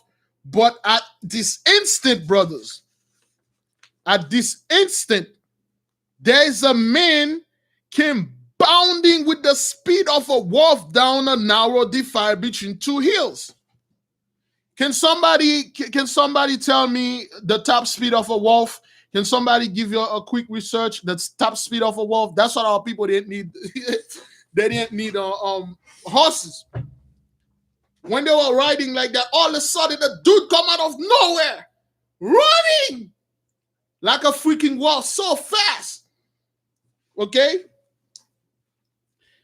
that man bounding with the speed of a wolf, a narrow defile between two hills, past with which our road wound. He came in sight of us suddenly that he could not check the impetus which we was running soon enough to escape our observation. So he quickly tried to 37 miles an hour. This dude was running so fast. Woo! That guy was running. That dude bolted off. They don't know what the hell happened. Let me tell the story so we can move it. They don't know what the hell happened. All this guy's running. He was running so fast. So Jonathan, let me see, was it Joab? Yeah, Joab. Joab saw him running, coming towards them. He passed them, boom, And then Joab get off the horse. Joab run after him. Joab runs so fast and grab him. Yo, Joab runs so, Joab was the big bulky dude. Joab runs so fast after him. Joab was a bigger and taller. Joab grabbed him in the head. He grabbed him by the hair, and then he just lifted him with one hand, and then he brought him back. He just walked up over there and brought him back. And the dude was fighting with blood all over him. He was fighting like, let me go, let me go. Joab hold him in the head like this. And then they're like, what the hell is going on? So, and then Jonathan and the architect said, no doubt, man, that guy, he's a murderer. Look at blood, he's in it. And then calmly, Jonathan said, what happened, man? Why you have the blood on you? He said, I'm a sheep herder, man. A wolf tried to attack me, and then I killed that wolf, and I'm running. And then they look at him, and they look on the far. They see a group of people coming. They see a mob coming with weapons and stuff. They are chasing this guy. They are running after this guy. And then he look at Joab, and then he did like one of those kung fu tricks. And then he gives the Joab some pressure hit in his hand, and then Joab hand become lose power, and then he drop, and then he run, boom, take off. All you see is a sonic boom and dust. That dude gone. And then he get into a deep forest. He's gone. And then the group of people come. They say, "Where's that sick son of a gun? Where is he?" And then they say, "Calm down, calm down." And the Abbasis, the Syrian, he was getting confused. He was like, "What the hell? What's going on?" He said, "Oh, that guy." And he said he's going to one of those there's a law against that, brothers. He says going to those what's the name of the city again? Sanctuary city. He said he's going to one of the sanctuary cities. And then the Assyrian was a sanctuary city. He said, yeah, those are the cities that Joshua built just in case if you kill somebody by mistake, you can go ahead and hide in those cities. It's a law, brothers. We had cities. If you kill somebody by mistake, for instance, back then somebody was building a house, and then one of the beam flip and then fall and then hit somebody in the head. That person died. Now the family of that person gonna come after you. They want to kill you. Now, if this happened, if somebody saw that, and the family member of that guy that the beam fell on his head, killed, they are dangerous. You run, you go hide in the cities where there are elders that will protect you. City of refuge, city of sanctuary. And then once you get there, they will judge the matter. If they find you guilty, they will hand it you over. If they find you not guilty, they will release you, and nobody can take revenge upon you. Revenge. If somebody did something to you, that person, God will deal with them. Or if you try to bribe the elder, Father will kill the elder. Sanctuary city. The guy bolted off, and then the family came and they said, "What? You let that murder go? He killed 3 people. He killed his friend, his brother, and a herdsman. He killed 3 people. That guy's gone. He gone. He went to the place. And now they are Syrian, and everybody clear on that law, brothers. Everybody clear, because a lot of things used to happen, brothers. Okay." Anybody saw my video? There was a dude working in Oakland Park, and one of the steel beam detached and fell on him and killed him. Anybody saw that video?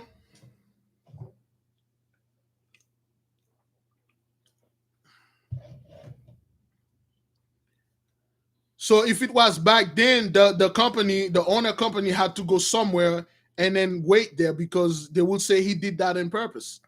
That's what happened, okay? And then he explained the law to an Assyrian. And then the Assyrian worded on the letter, say, "My king, we need to have things like this, because there are so many people that we kill, by mistake," okay? Joshua was the one who come up with that law.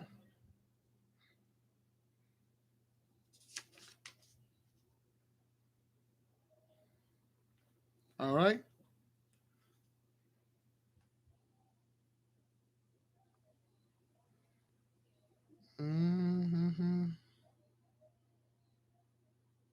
All right. Okay. Now, so they were keep going, brothers. They were riding the horse. They were going to see Samuel.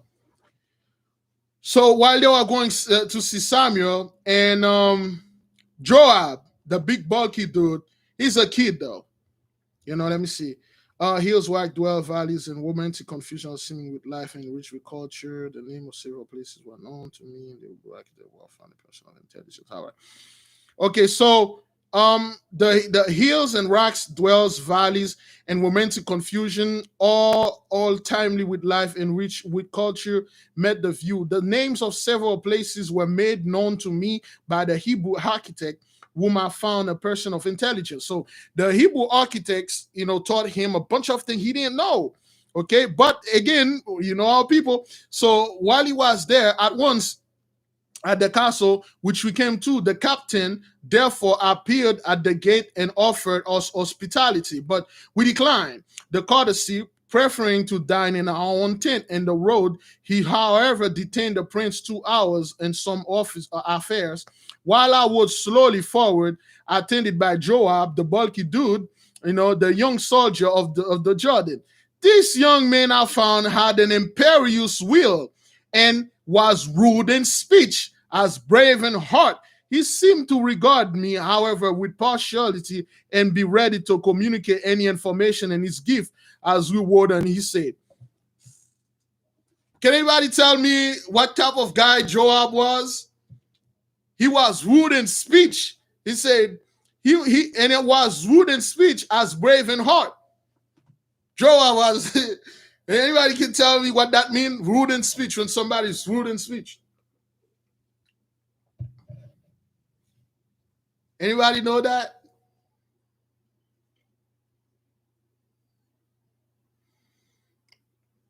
Thank you, Sister Dina.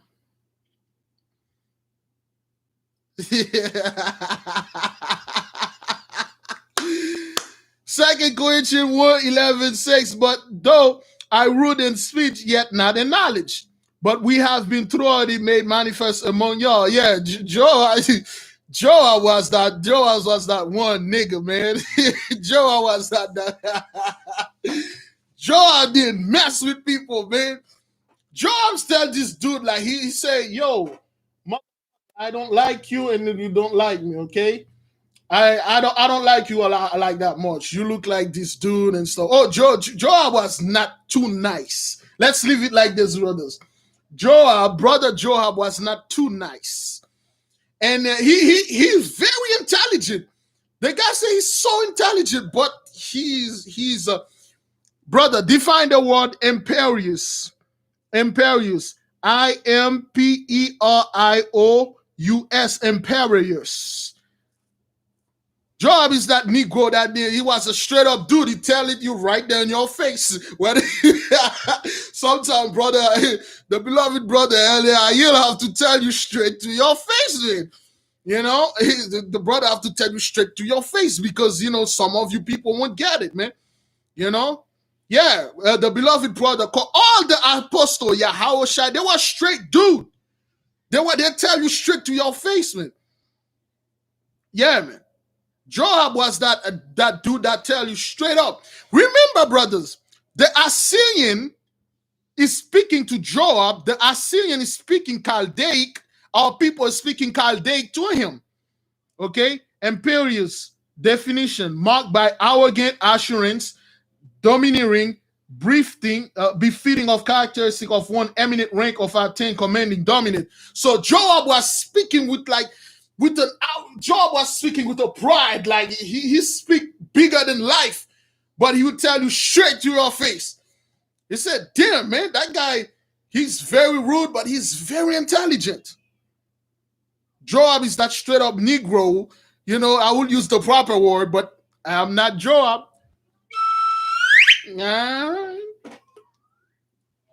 Joab was that straight up Negro, man. Yeah, bald face, man. Tell you straight up in your say, nigga, I don't give a fuck about you, man. Yeah, so that's how Joab speak. So Joab was riding with him, and Joab said, y'all niggas are coming over here and act like all these things. You think we are soft here because Jonathan was a kid. Jonathan has long dreads, long tresses, long braids. Jonathan looked almost effeminate. He looked so simple, so he looked non-threatened. He looked non-threatened. All right. So he anybody know the story of Jonathan, right? Anybody know the story of Jonathan? Please put yes or no if you know the story of Jonathan, because it says it's here. The story of Jonathan.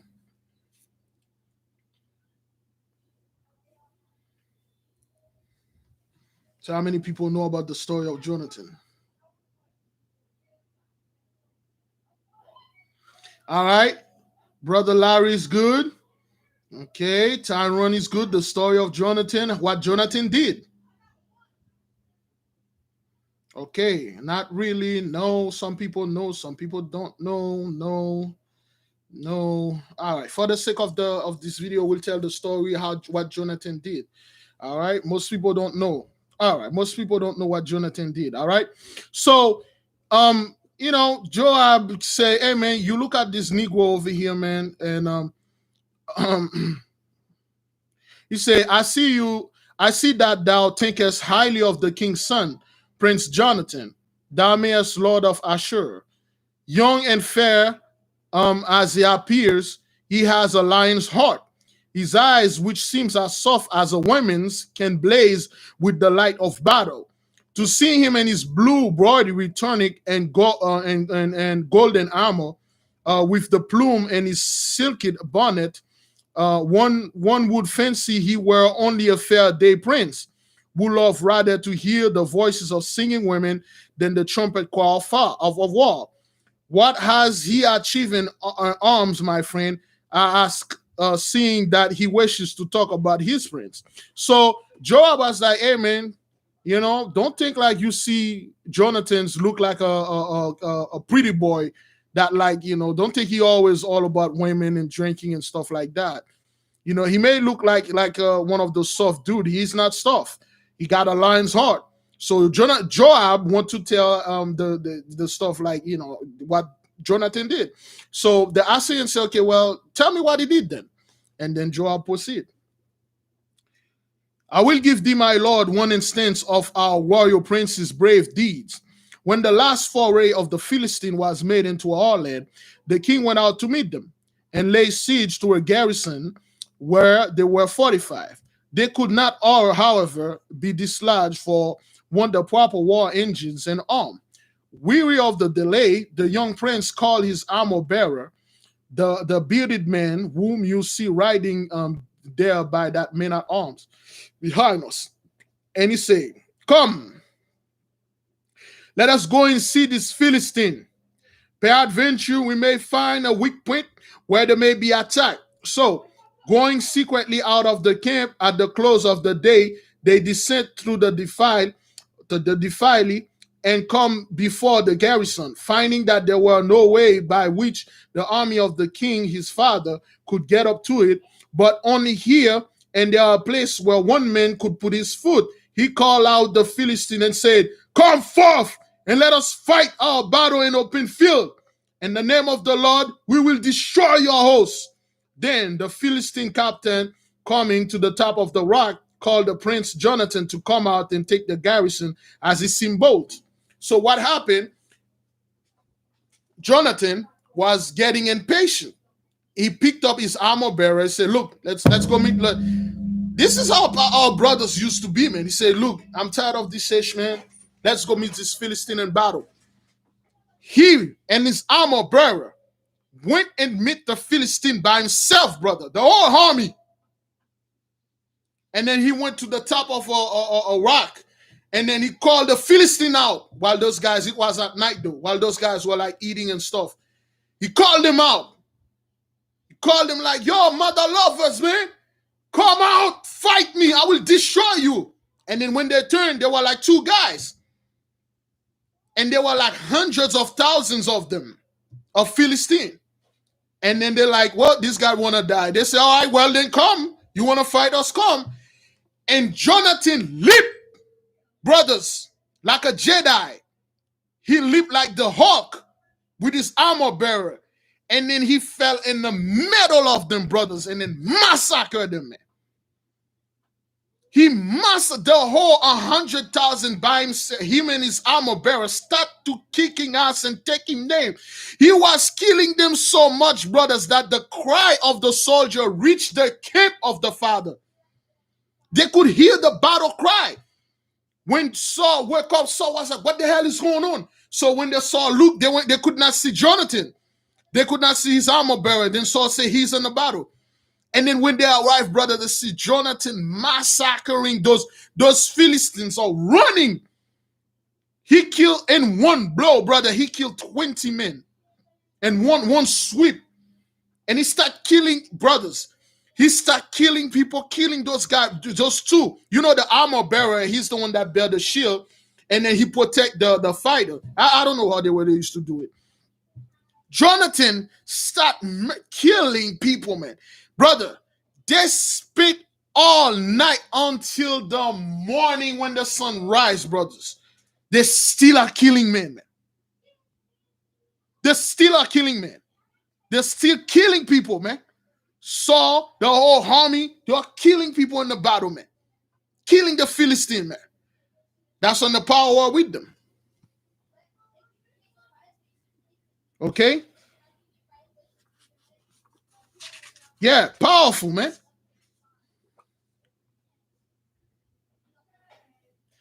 Okay, deeper interest on encourage, my Lord, the people.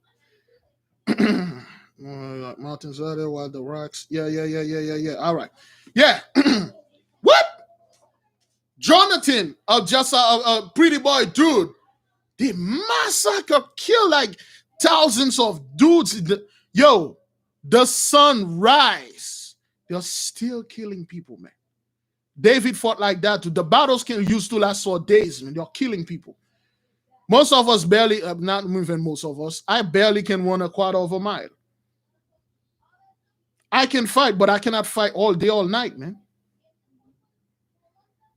That's why, and then the guy, the moment the ambassador of Assyria, Abbasis heard of that, Abbasis said, all right then. I thought this guy was some kind of like softy. I must speak a hell of a lot better to him. I underestimated him because he was like a kid. He was a little pretty boy dude with his dreads. You know, he speaks softly. He's non-threatened. Oh, Jonathan killed a bunch of people, man. And then they got victory because of what Jonathan did. And everybody know that story, all right? All right, so while Joab was speaking, Prince Jonathan came riding up and rejoining me. I regard him now with deeper interest. What courage and noble qualities lay hidden under that calm, pleasant countenance, which was almost effeminate, and his fairness added to the soft, shining tresses which fell in waves upon his shoulders. So, you know, when men of war, when those soldiers, those general meet some dude, they're like, those guys are a bunch of you girls. You say, hey, you ladies don't know anything about us in the war. Until he find out what Jonathan can do, he say, hey man, I underestimated this guy, man. I thought this guy was a Uzi, but he turned out to be a fierce soldier. He said, what? This guy can fight. He beat a whole army by himself, man. You know, the judges used to do that. There's one judge, I forgot. Was it Othniel? He beat a whole army by himself. You know, Samson was no stranger to that. Samson killed a bunch of people by himself. Samson took a lion. He rent the lion in two. The lion is just like grab the lion and then cut the lion in two. Our men were strong, man. We now rolled out, but our ease, we keep, okay, all right, let's go there. Now, we're done with Jonathan's. Now let's get into the places and the women. For miles, the valley are like a continuous village, while on the rocks and among the cliff, among inaccessible are perch habitation, gardens, and vineyards. Again, our people drink a lot. Kids, goats, and sheep seem to cover every projection of the hills, and a great numbers and herds and fat cattle warm the green and secluded glens. The dude like, man, this land is good. So many goats and stuff. When they say kids, they mean like little goats. And then they say, wow, there's so many things over there, man. So fat cattle, so fat cows. The lane is good. The lane is flowing with milk and honey. I have not spoken of the beauty of the females of this favored land. They are seen everywhere, moving about without restraint, sharing with affectionate interest, and all that concern the welfare of the community, kind, affable, cheerful, and intelligent. They are worthy to be the daughters and wives of a mainly and truly domestic race like the Hebrews.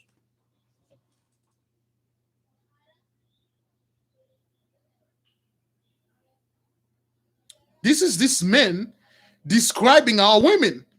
This is what he said about our women. He said our women, he said not only those women are so beautiful, but they move freely. They move freely. Nobody restraining them. You see how those people swagger jack our history of our women, and all of a sudden our women need to be restrained. They need to be shut the hell up. Don't say anything. Let all men. You see how the men used to let the women do not whatever the hell they want to do, but they elevate the women. They let the women do what women does. They let them run free, go to other women, talk and stuff like that, and things. He said, I have not spoken of the beauty of the females of this favored land. They are seen everywhere. The women were everywhere. Okay, moving out, moving about without restraint. Okay, they didn't need no men to walk around like they do in the Middle East or in Saudi Arabia. If they find a woman walking by herself, they can cut that woman head off. That's not our culture, man. That's not our culture. And then he's going to tell you what the Assyrian used to do to women.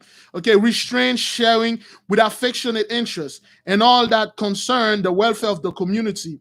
They are kind, affable, cheerful, and intelligent. They are worthy to be the daughters and wives of a mainly and truly domestic race like the Hebrews. Concubinage or duality of wives is unknown among these virtuous people. The females, therefore, return a certain dignity of aspect and a feeling of self-respect which is not observable in the bearing of the ladies of Assyria. He said the way those women behave, the way they respect themselves, they behave themselves. Our women don't have that. The Assyrian women are no. He told the king is his cousin. He said our women is trash in front of those women. He said the concubines, the duality of wives does not. The way he said it, he explained. He said the concubines of the Hebrews and the many. You won't know if they are wives and concubines. You'll know they are sisters. That's why they are living. You were just like, oh, my man and stuff like that. No, they were living like sisters. He said they were sharing, talking, reading, painting, do women stuff and things like that. He said, yo, man, our Assyrian women are garbage, man. He said our women are they are respected, they are beautiful, they talk very well, they are very intelligent. Okay? Here, women is companion of men, as his wife, often his judicious counselor in difficult and doubtful cases, and the sympathizer of his sorrows, his tender nurse in sickness, his truest, best, most unselfish, and most faithful friends always. He said over here, my Lord, women are men's friend. They're here to support the men. When the man is sick, they are here by the man's side. They help the man when the man is down. They cook, they wash, they take care of the kids. They do everything that you tell them to do. They behave. They are beautiful. That's what he's telling his king. He said, those women, men. And then now, brothers, now this dude, like, he starts saying, like, okay, you know what? I don't want to go back home. He said, I don't want to go back home, man, because, yo, the daughters of Zion, okay? And personal appearance, they are not tall, but their forms are the impersonation of grace, both of outline and motion. They have raven black hair, very abundant and long and beautifully glossy, in which they take great pride as women most lovely adornment and a crown of glory, as one of our poets has it, braiding it in shining bands and adorning it with precious gems and dust of gold. So he's describing the women. He said the women are not tall. They are not men like women. They are very normal women and they look perfect the way they walk. They are very feminine women. And then when you say feminine, my lord, they wear so much jewelry. They even wore gold dust in their braids. There were so many germs. So yeah, women wear a lot of crap back then in your hair. Did you say we wear so many stuff in the beautiful jewelry, the makeup? The women were beautiful. Say, man, wow. Those women were beautiful. Yeah. Again, brothers, the law in a thing that say about the jewelry, and that's not what it means. That's Christian thought. The reason why they put the law is that you women overdoing it. Okay, we went to this already. Okay, large and brilliantly brown eyes. They have warmed by feeling and hardened with animation. The dangerous fire tempered by long sable eyelashes, which, when they drop the eyelid, rest in a curved fringes upon the cheek. Man, dude is flirting with the women without the women knowing this. He's telling the kid, those Hebrew women have so beautiful eyes. When those women look at you and then they smile, you are in heaven, my king. Okay? So their power of expression surpasses all that I ever beheld in women's eyes.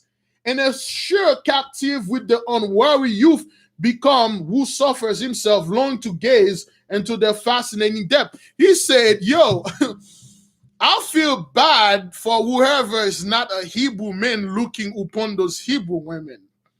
You'll do a lot of stuff to yourself alone in the wood. Yeah, let us move. Let us move in. The personal beauty of the Hebrew women is universal in their years of maidenhood, okay, and early wifehood. What with their massy and richly bound tresses, he's talking about the women hair, the tresses, the braids of those women, okay. Their eyes of fire, their lips more brilliant than the hue of the pomegranate, the soft olive tones of their complexions. The women look so beautiful, okay? All right?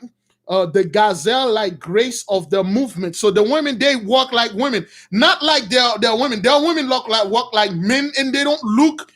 They're like, he's comparing the two women. He said, I mean, I'm not gonna comparing anything. He say those Hebrew women, the way they're walking, they can seduce you by just walking around doing like normal stuff. That's what he's saying. He said the complexion is olive, like beautiful skin. Okay, brown, beautiful, sleek, black skin with, oh, beautiful. Anyway, baby, if you are listening to me, I'm just reading a book, just in case. I'm not talking to anybody in particular.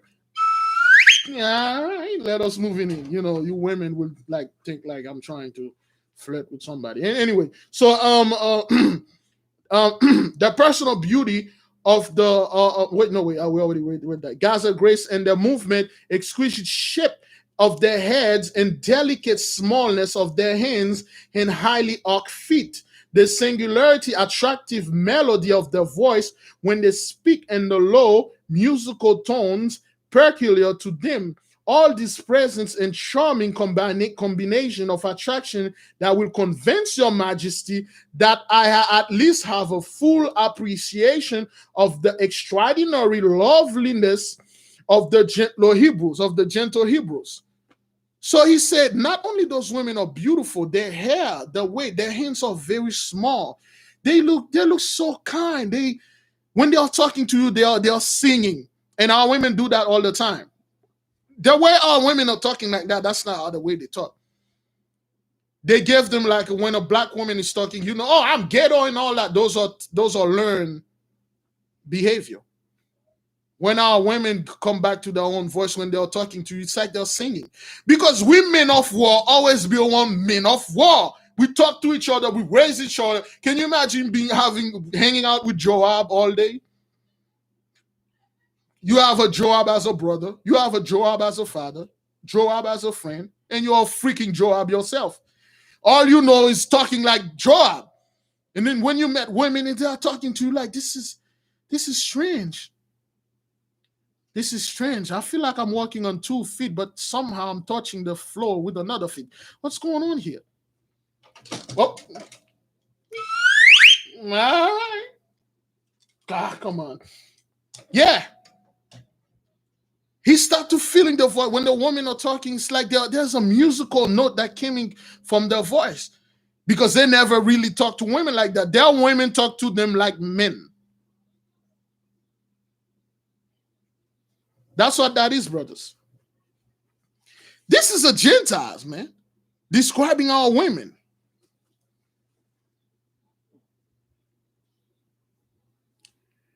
Okay, all right. Add to it their cheerful disposition, their kind and obliging manners, and the intelligence with which they are gifted. And one cannot withhold from them that praise and condemnation which is so deservedly their merit. He said those women are born like that, they're like this. We gotta give them credit. Okay? In the national history of the Hebrews, there stand out prominently several of the sects who have reflected honor upon the world people by their deeds of heroism performed from their country, or else by the loveliness exhibitions of faithfulness and truth by sacred devotion to the will of parents of the obedience of their gods. Of these are Deborah, the prophetess, and Warrior and Judge, all in her own person, Ruth, a foreigner by birth and deed, but adopted into the Hebrew nation, and of whom their poets love to sing the gentle praises, and a young and beautiful daughter of a great warrior, Jephthah, who sacrificed her herself, consenting to the gods, or rather to his God, as I shall say when writing to these people, and fulfillment of a vow of the occasion of great victory, and Aiel or Jael, allied by blood to the priestly line of Israel, who slew with her own Sisera, the powerful and cruel general of her nation's foe, and thereby deliver our country from servitude. So he's telling the history of the women. He said, man, those Hebrew women are so fascinating. There's this Deborah. She was a Amazon-like Wonder woman. She was a prophetess, very feminine, fierce women, beautiful women. And there's Ruth again. There's some book you read. Ruth revealed to the king that she was an Israelite. And the book they call Ruth a Moabite, but she was an Israelite. You know, she hid that until she revealed it to the king. In one of those books, I forgot the name. Please, if you know the name, put it in there. And then you say even Ruth, a foreign born, indeed, she become a Hebrews. She behaved like them and all that. And he told her about Sisera, the sister that killed the captain. When the captain came into his room and the captain say, oh man, they are chasing me. I'm thirsty. Can you give me something to drink? And then he give the captain milk. And then the captain fall asleep. And then she took a giant pin, put it in his head, and drew a freaking pin and killed him. Our women were deadly, man. They are beautiful, but deadly. That's what he told him. He said, those women are beautiful, but freaking deadly, man. Wow. And then, you know, that the other daughter that they had, her father has to burn her to death because he offered her to the Most High. You know, he speak without like, you know, telling the Most. He said the Most High, okay, whatever greet me first, I will kill it for you. So he killed his own daughter. These noble women are all subject for the poet's harp. He said, man, these women, it's just something to play musical for them. You know, harp is like a piano, okay? The piano. And are household names in the land. It is peculiar feature of the Hebrew character that the men honor the female sex even above their own, conceding to it the highest places in the first act to courtesy and mixed assemblies. Their consideration in itself elevates women and render worthy of the homage and regard to pay to her. This is how we treat our women. We elevate the women above our own. That is why the Gentiles are doing this. They elevate our women above us. They give them better opportunity. They make them proud online. They give them better job and stuff like that. They make them compete with us. This is how we treat our women, brothers.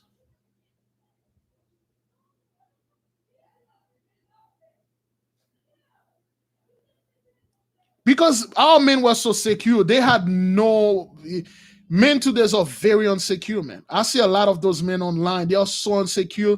They will worship any kind of garbage, trash women that they see. They'll call her queen and so. No, she ain't no queen, man. This woman over there and then showing everything that she have, showing inside of a bakery and stuff like that. This woman is no queen, man. Because she's black, she's not. A bunch of weak men elevating the trash women. The good women, they're not elevating them. And a lot of the women, they used to that. They are trash. They used to, men elevated them. And then when they come somewhere near a true man, and then they want this man to elevate you. And then when you look at them, you say, you're nothing but trash, and I will not elevate you. You're not a picture of a woman. You trash. And then they get angry. Oh, next thing you know, they're going to call you out. Oh, next thing, because you didn't elevate them. You need to be worthy of elevation. You need to bear the characteristic of elevation. You need to do things, harrowingly do things so we can elevate you. You out there going around talking all kind of way. You with this man, you with that man, you with that man over there, you with this man over here, we with this woman over here, we with this beast over there, and then you want us to call you queen and elevate you. It doesn't work like that. This is the type of women we used to elevate above our own. Why? Because of the earthly mother, the Holy Spirit. They know that. They had this stuff. Yeah, they are showing their cookies through the curtain. Even though they wear the curtain, they are out there and do all stuff with them, and they want you men to worship them. Some of us men don't want that. That's the fact, brothers.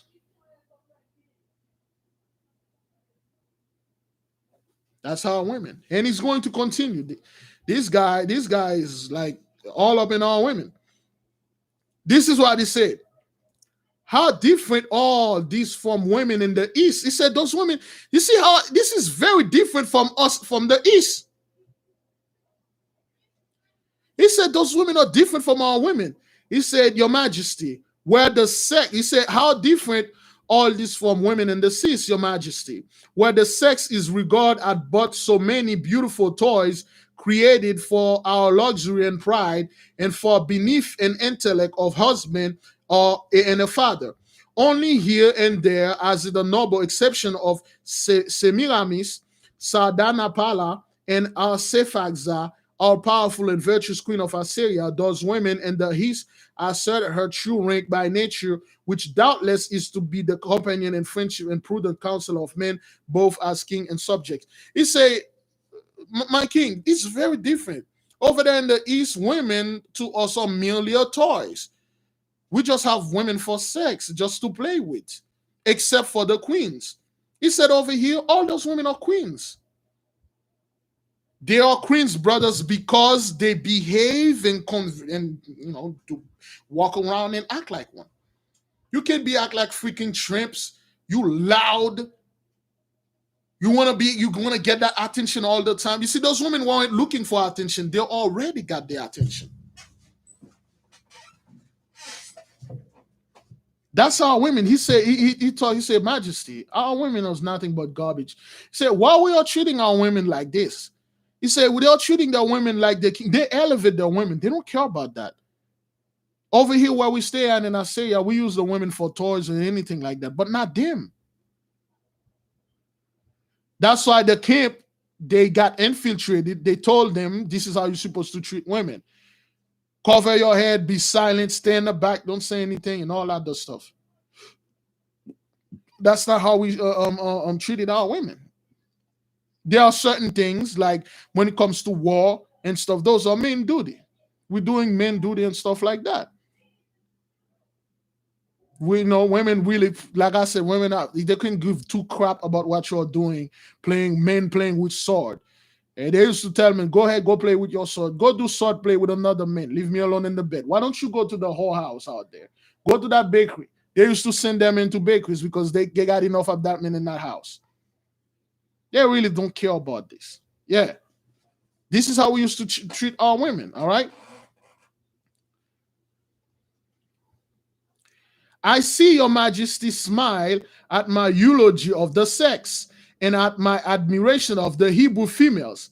If Egypt's fair daughter, to whom I am sent to ask her hand for your majesty, be half as fair as Adoah, the beautiful daughter of the chief senator of Jericho, your majesty will have a bright jewel to wear and your coronet. If I had not hastened from the splendor of her eyes, I should have been consumed by them to ashes. Brothers and sisters. Woo! All right. Brothers, you hear what this ring say? Anybody understand this? Anybody understand what this ring say about one of our women? Adora. You know, Adora from adore, I mean, I adore beautiful and stuff. The dude said, cause if the daughter of Egypt, the one that I'm going to ask in marriage for you, if that woman is even half beautiful as Adora, the daughter of the king of Jericho, my king, you will have a woman in your hand that will surpass the whole country, if it's even half beautiful. Yes, baby. Your food's still in the microwave, okay? All right, then I will eat it later on. Okay, you gonna warm it up? Yes. All right, Shridi. He said, listen, my king, if that daughter of Egypt is even half beautiful at that girl, he said, when I gaze upon her, if I didn't put my head down, the fire that come out of her eyes will have burned me to ashes. Oh boy. Yeah, all right, we show you how beautiful our women were, man. Even Sarai, brother. Sarai was a very old woman. Sarai was old. Sarai was like 99 years old. Sarai could not walk around like this. She was too beautiful. They will kill her husband so they can marry her. She was beautiful, man. The dude said, the moment I gazed upon her and I did not put my head down, the fire of her eyes would have burned me to ashes. That's how beautiful. All right. Well, if I was single, I would have used this to women. But anyway, I got a hell of a lot of kids in my house. I'm nailed to the ground. I see your majesty smile at my eulogy of the sex and my admiration of the Hebrew females.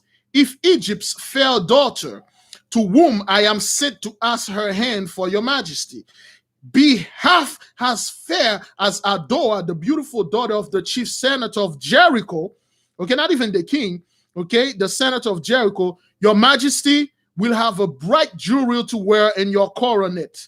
If I had not hastened from the splendor of her eyes, I should have been consumed by them to ashes, brothers. Beautiful, man.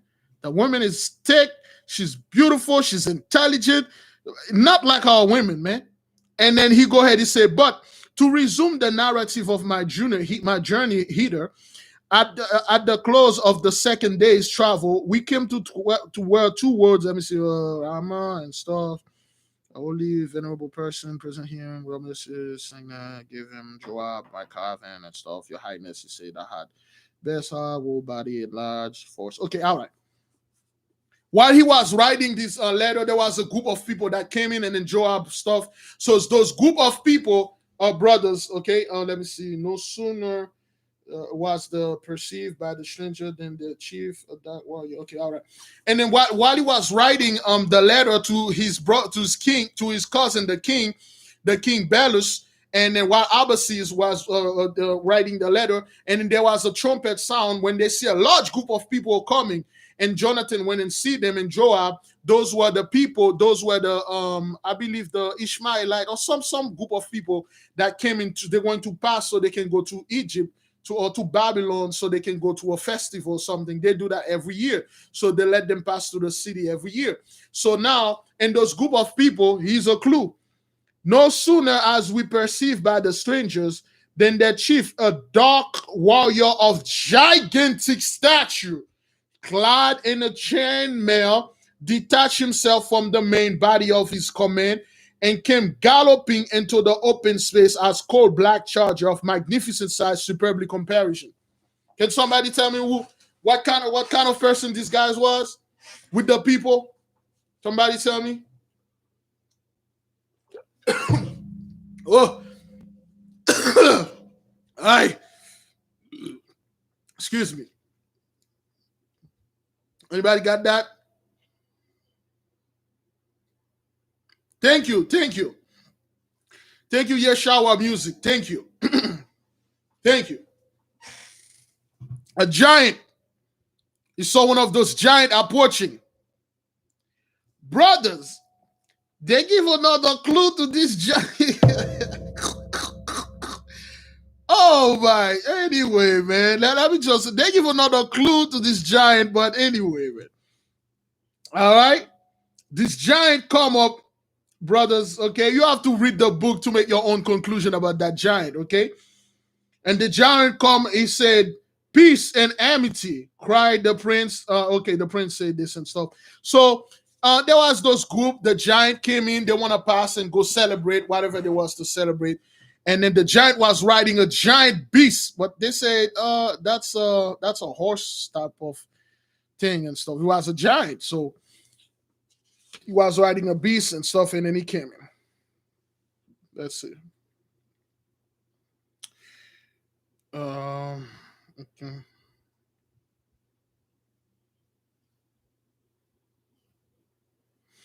Okay, all right.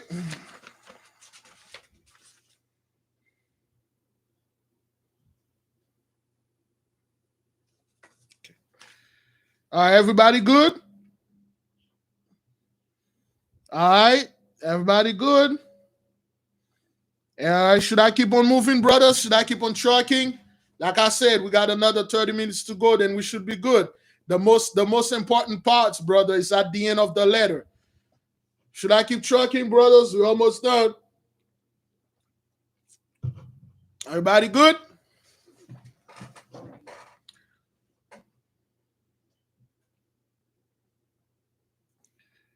All right. All right. May the king reign forever. The people are spoken. Besides, I would end this new peril ask of the men of God, what will befall in this war? My poor father used to console him, but now there is no intercourse between them. Intercourse means to talk verbally, not sexual, but verbal intercourse. My father offending him by sacrificing without waiting for the prophet whose sacred right it was alone, and I fear displeased God also, for his similar to have been since then under a dark cloud of divine judgment, as painful as the son said, I cannot withhold the truth from you. So Jonathan was talking to the ambassador. And then the ambassador saw him sad. He said, what's troubling you? Say, what's troubling you? He said, I'm not going to hide the truth from you, man. My dad is all messed up. He said, what happened? He said, my dad, he used to come to Samuel to ask for guidance from God. One day, he came in to ask guidance. Samuel, he was impatient waiting for Samuel. So what he did, he sacrificed. He made Saul sacrifice, make the sacrifice before Samuel. He took the place of Samuel. He made the sacrifice for himself. Okay? He disrespects Samuel. Let's read it again. Beside, I will in this new peril ask of the men of God what will befall on this war. My poor father used to consult him, but now there is no intercourse between them. My father offending him by sacrificing without waiting for the prophet, whose sacred right to it was alone. And I fear and displease God also, for he seems, alas, to have been since then under a dark cloud of judgment. Saul went ahead. He made his own sacrifice. He took Samuel place. I mean, I don't need this Negro, man. I don't care. Gang, Negro. I don't know. I don't need you. I'm the king here. I'm Saul, Negro. What's up with you? I'm the king here. He displeased the Lord, and then he made the sacrifice.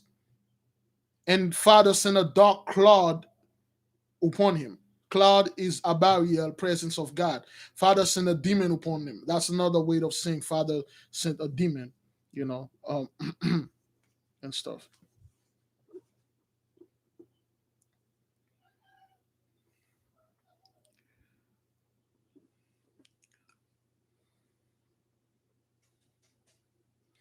My father was on the eve of an engagement and wishes to offer the usual sacrifice to propitiate the God of battles and win a blessing upon his arm. He waited until the time of the evening oblation, and not seeing the prophet appear, seized the sacrificial knife in his impatience, and with his own hand slew the victim. So Saul was waiting on Samuel to come, and he was so impatient. He says, "That Negro Samuel is not coming." He took the knife and then he killed the sacrifice. He performed Samuel duty. This is why it is very important. What I keep telling my people, you don't do what the Most High tell you not to do. The Most High sent you here as a dog to go bark. He told you, tell my people the truth, the peace, and that's it. And then you go out there.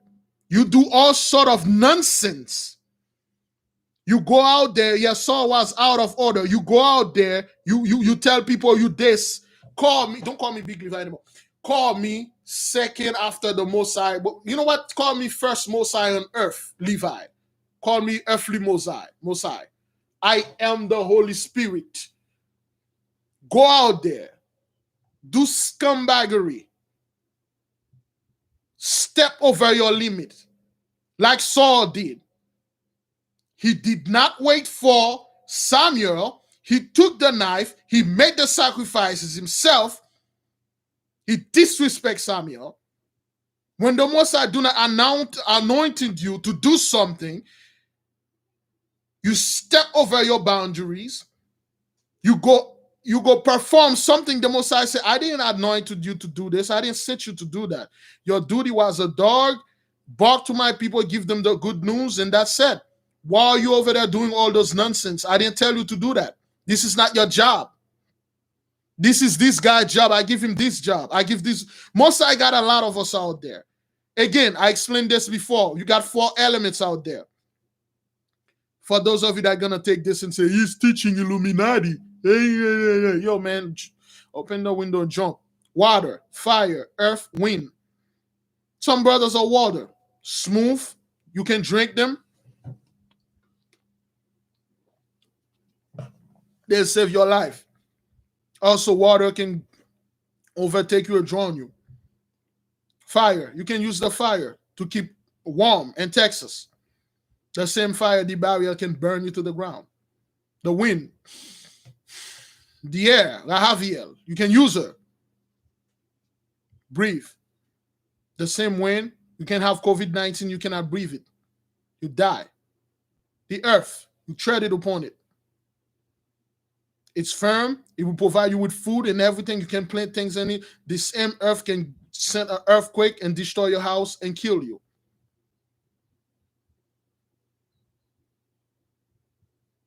Yeah.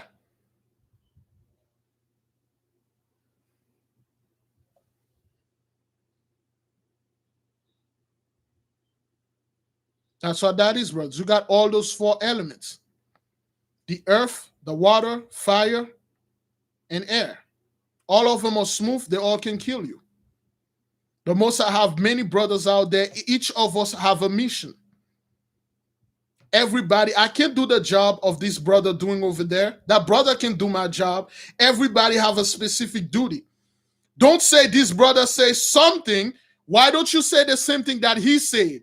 Why don't you do the same thing that he does?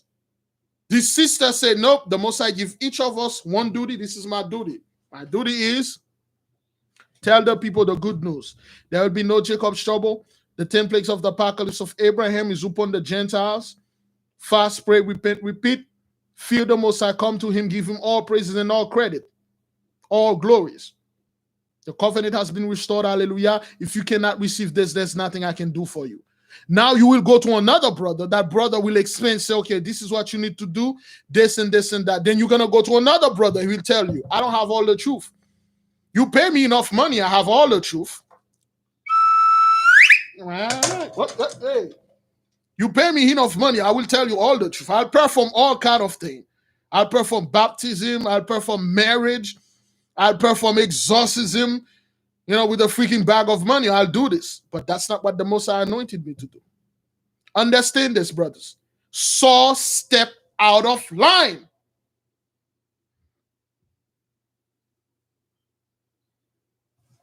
All right.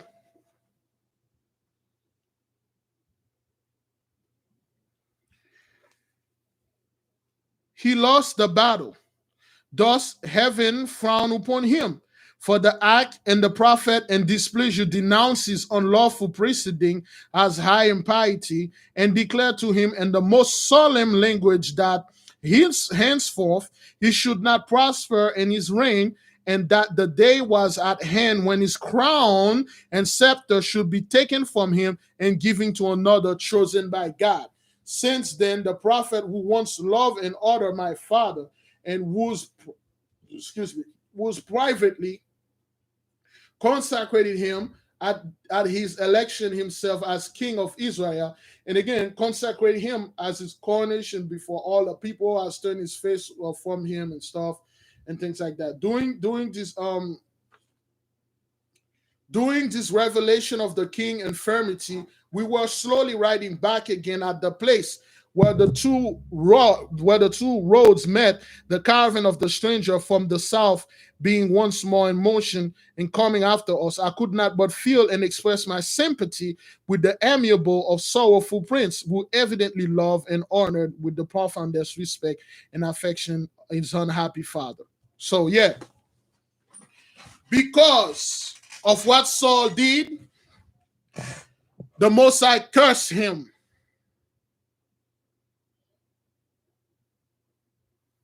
Saul have a habit of disobey the Most High. He like to do his own stuff. He doesn't like to listen. When they told him to go and massacre everybody, all the Amalekites and King Agag, he did whatever he pleased. Saul had an habit of doing this. This is the last straw Saul did, and the Most High say, F this Negro, I don't need him anymore.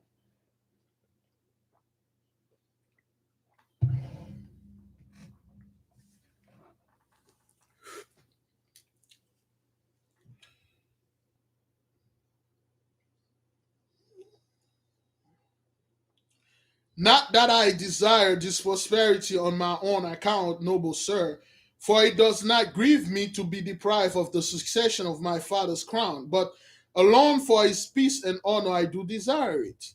How, my prince, shall you be deprived from your kingdom, of the king, your father's departure from this life? I asked with surprise at his words. He answered, the prophet has pronounced, and his word is the fiat of God, by whom inspiration and knowledge he speaks, that the kingdom shall be given to another at his death, not to me. Another is to rule Israel, not of my blood, of my name. He continued with earnest feeling, but he who is to wear my coronet is worthy. Heaven has consecrated him beforehand. He is anointed and youthful, but waits for the crown and of my father. Technically, Jonathan told the ambassador. Jonathan said he saw Jonathan so sad. He said, "What's going on? Why are you so sad like this?" He said, "I'm not sad because of I'm not going to be king. I'm sad because of my father is doomed forever." So the ambassador was like, "What? Why are you not going to be king?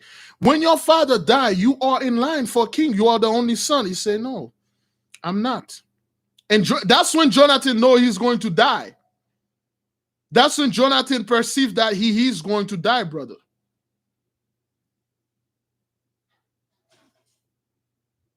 That's when Jonathan know that's it for him. He know he's going to die. He said, that's not me. God said through the prophet that his kingdom will be taken away from him. He will not inherit it. His bloodline will not inherit it. Father already choose somebody in heaven, which he already anointed. That person is young. Heaven loves him, and that person gonna make him king. Can somebody tell me who that person was? Somebody tell me who that person was, brothers? Yeah, Saul, David's son. That is why, brother, you need to be very careful on what you're doing, man. Your action actually affected your children. Jonathan died, man. We all thought of you know the story. Yes, David, the throne of David. Jonathan know he was going to die, man, because of what his father did. You gotta be very careful, man. And the ambassador was striking like, "What? Why are you saying this? But if your father dies, you are the prince. You are back in line." Saying, "Nope, that's not how it works around here, man." All right.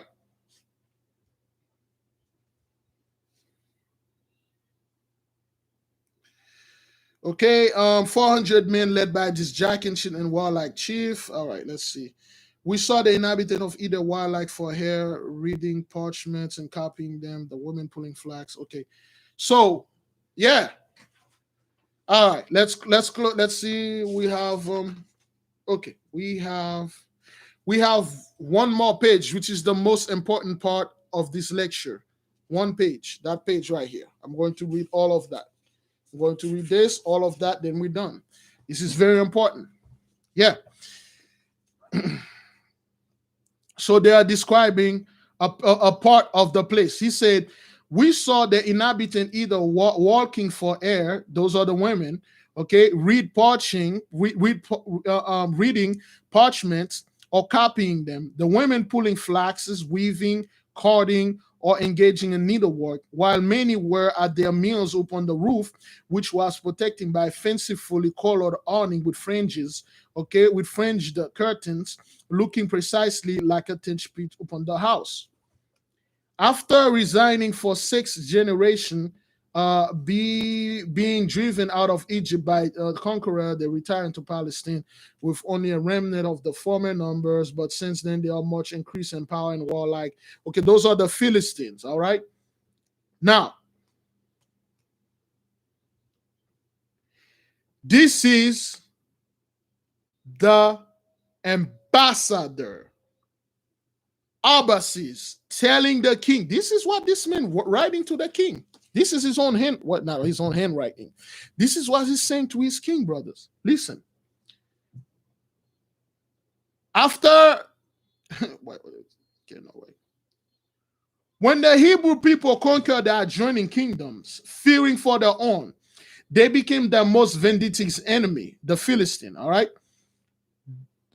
The Hebrews have not so much sought to conquer the country as defend their own for the invasion. So to this day, they continue to be a scourge to these people of God. And what is singular, their incursions always follow the commission by the people of Israel of some national sin. It is moreover openly said by the seer that God permits these foes to exist as a living instrument for the chastisement of the nation.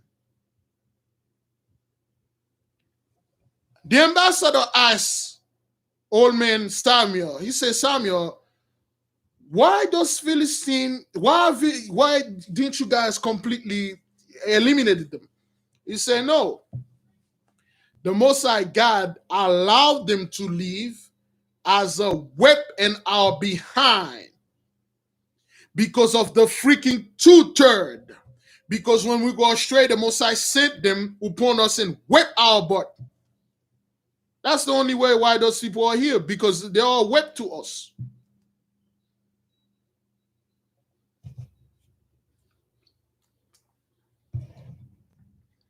Chastisement. This is the ambassador talking to old man Samuel.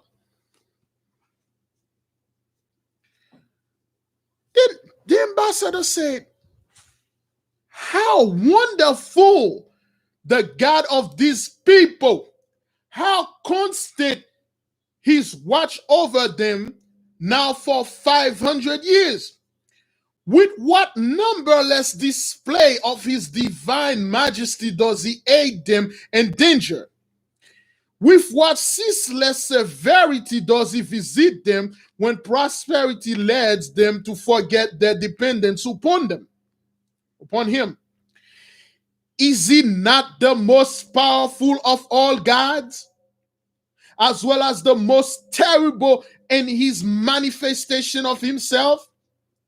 Who of the gods of Assyria, Asher, Ninus, Asarak, Belisar, which of them have ever pretend to do any such power and glory?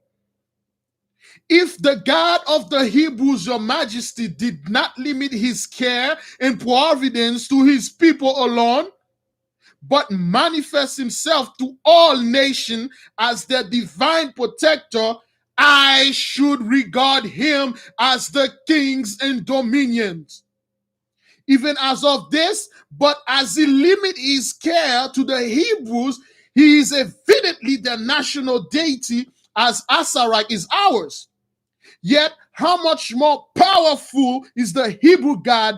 Nay, his power is would seem to me could fill the whole world, and that he chose he could lord it over all of lords, and rule in heaven and on earth, God of gods, King of kings. The more I learn of his ways and dealing, the more I revere and honor his mighty name. But fear not, your majesty, that I shall not be drawn into infidelity and becoming a Hebrew. All right, brothers, this is the Gentile, the ambassador, giving the most. You see the glory of the Most High. He said, my king, this God, how wonderful is this God? How great is this God? The way he watch over them, the way he protect them.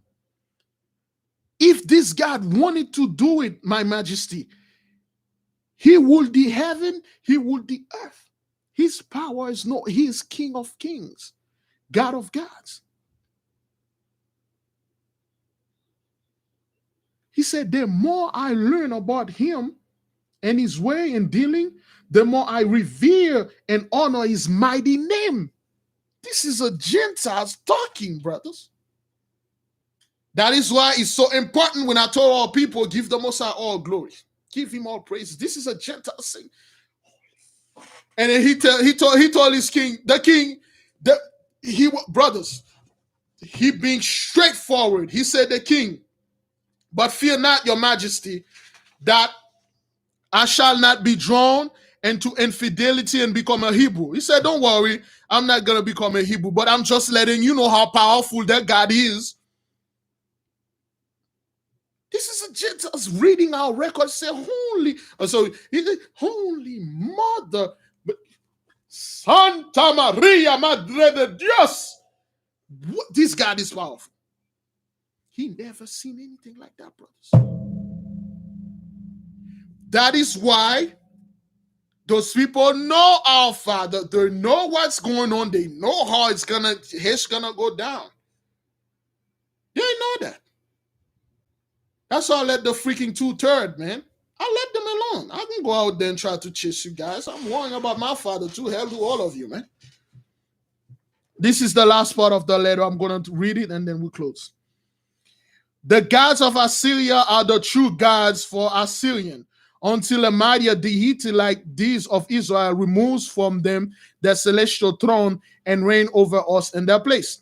We at length come in sight of the brown battle of Ramah, okay, the streets and stuff. So, but your majesty, I will defer my account of the interview to a subsequent letter, meanwhile, with my prayers to the gods of the country long to preserve you in health, to sit upon the throne for your long life, heroic and pious ancestors. I subscribe myself, your cousin and faithful subject, Abbasis. Brothers and sisters, we stop at page 55.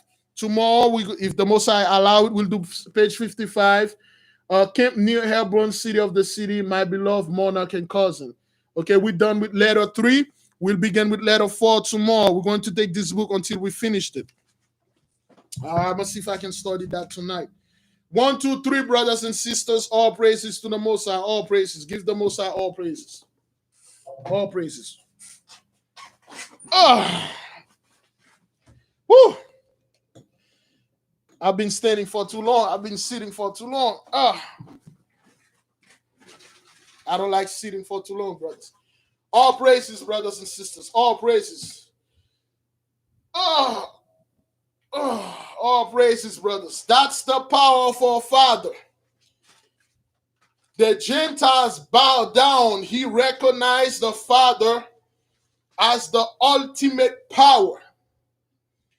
He recognized the Most High true power. He said it himself. The more I learn about this guy, the more I revere his name. And then he apologized to his, he didn't even apologize. He said, don't worry, my king.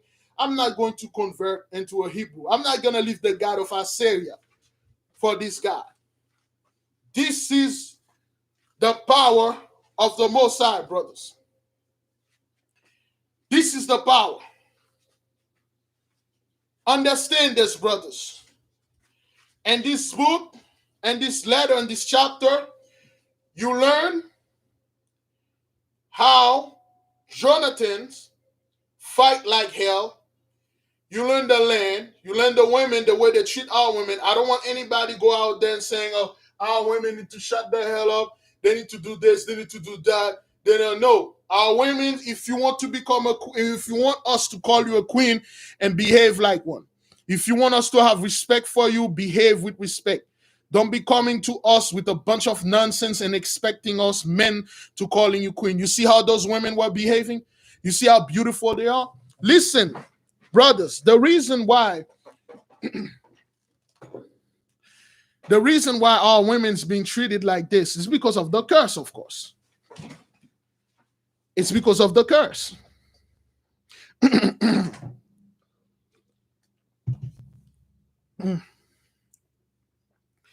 The Most High is great, brothers. Okay, we talk about a lot. For those of you, please rewatch this, okay?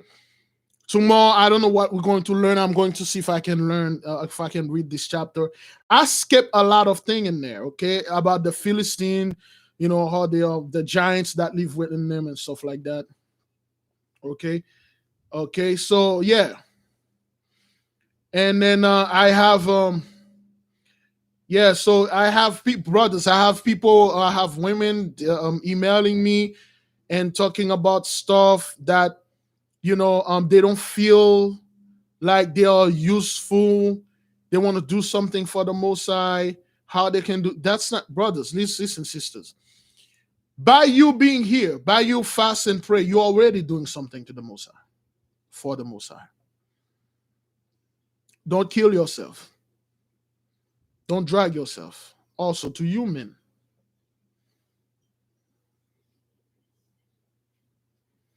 Understand this, brothers. Father is an all-powerful God. He's an all-loving and giving God.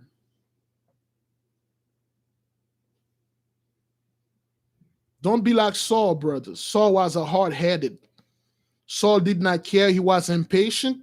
He stepped out of line. He does whatever he please. He took the place of Samuel. And then Saul was a narcissist. He never repent. He said he'd repent, but he never did. He did everything. Brothers and sisters, it was a pleasure for me to have you here. By the power of the Most High vested in me, I'm leaving all of you in peace, brothers. Please be at peace, okay? I'll see you folks tomorrow at the prayers. Shalom.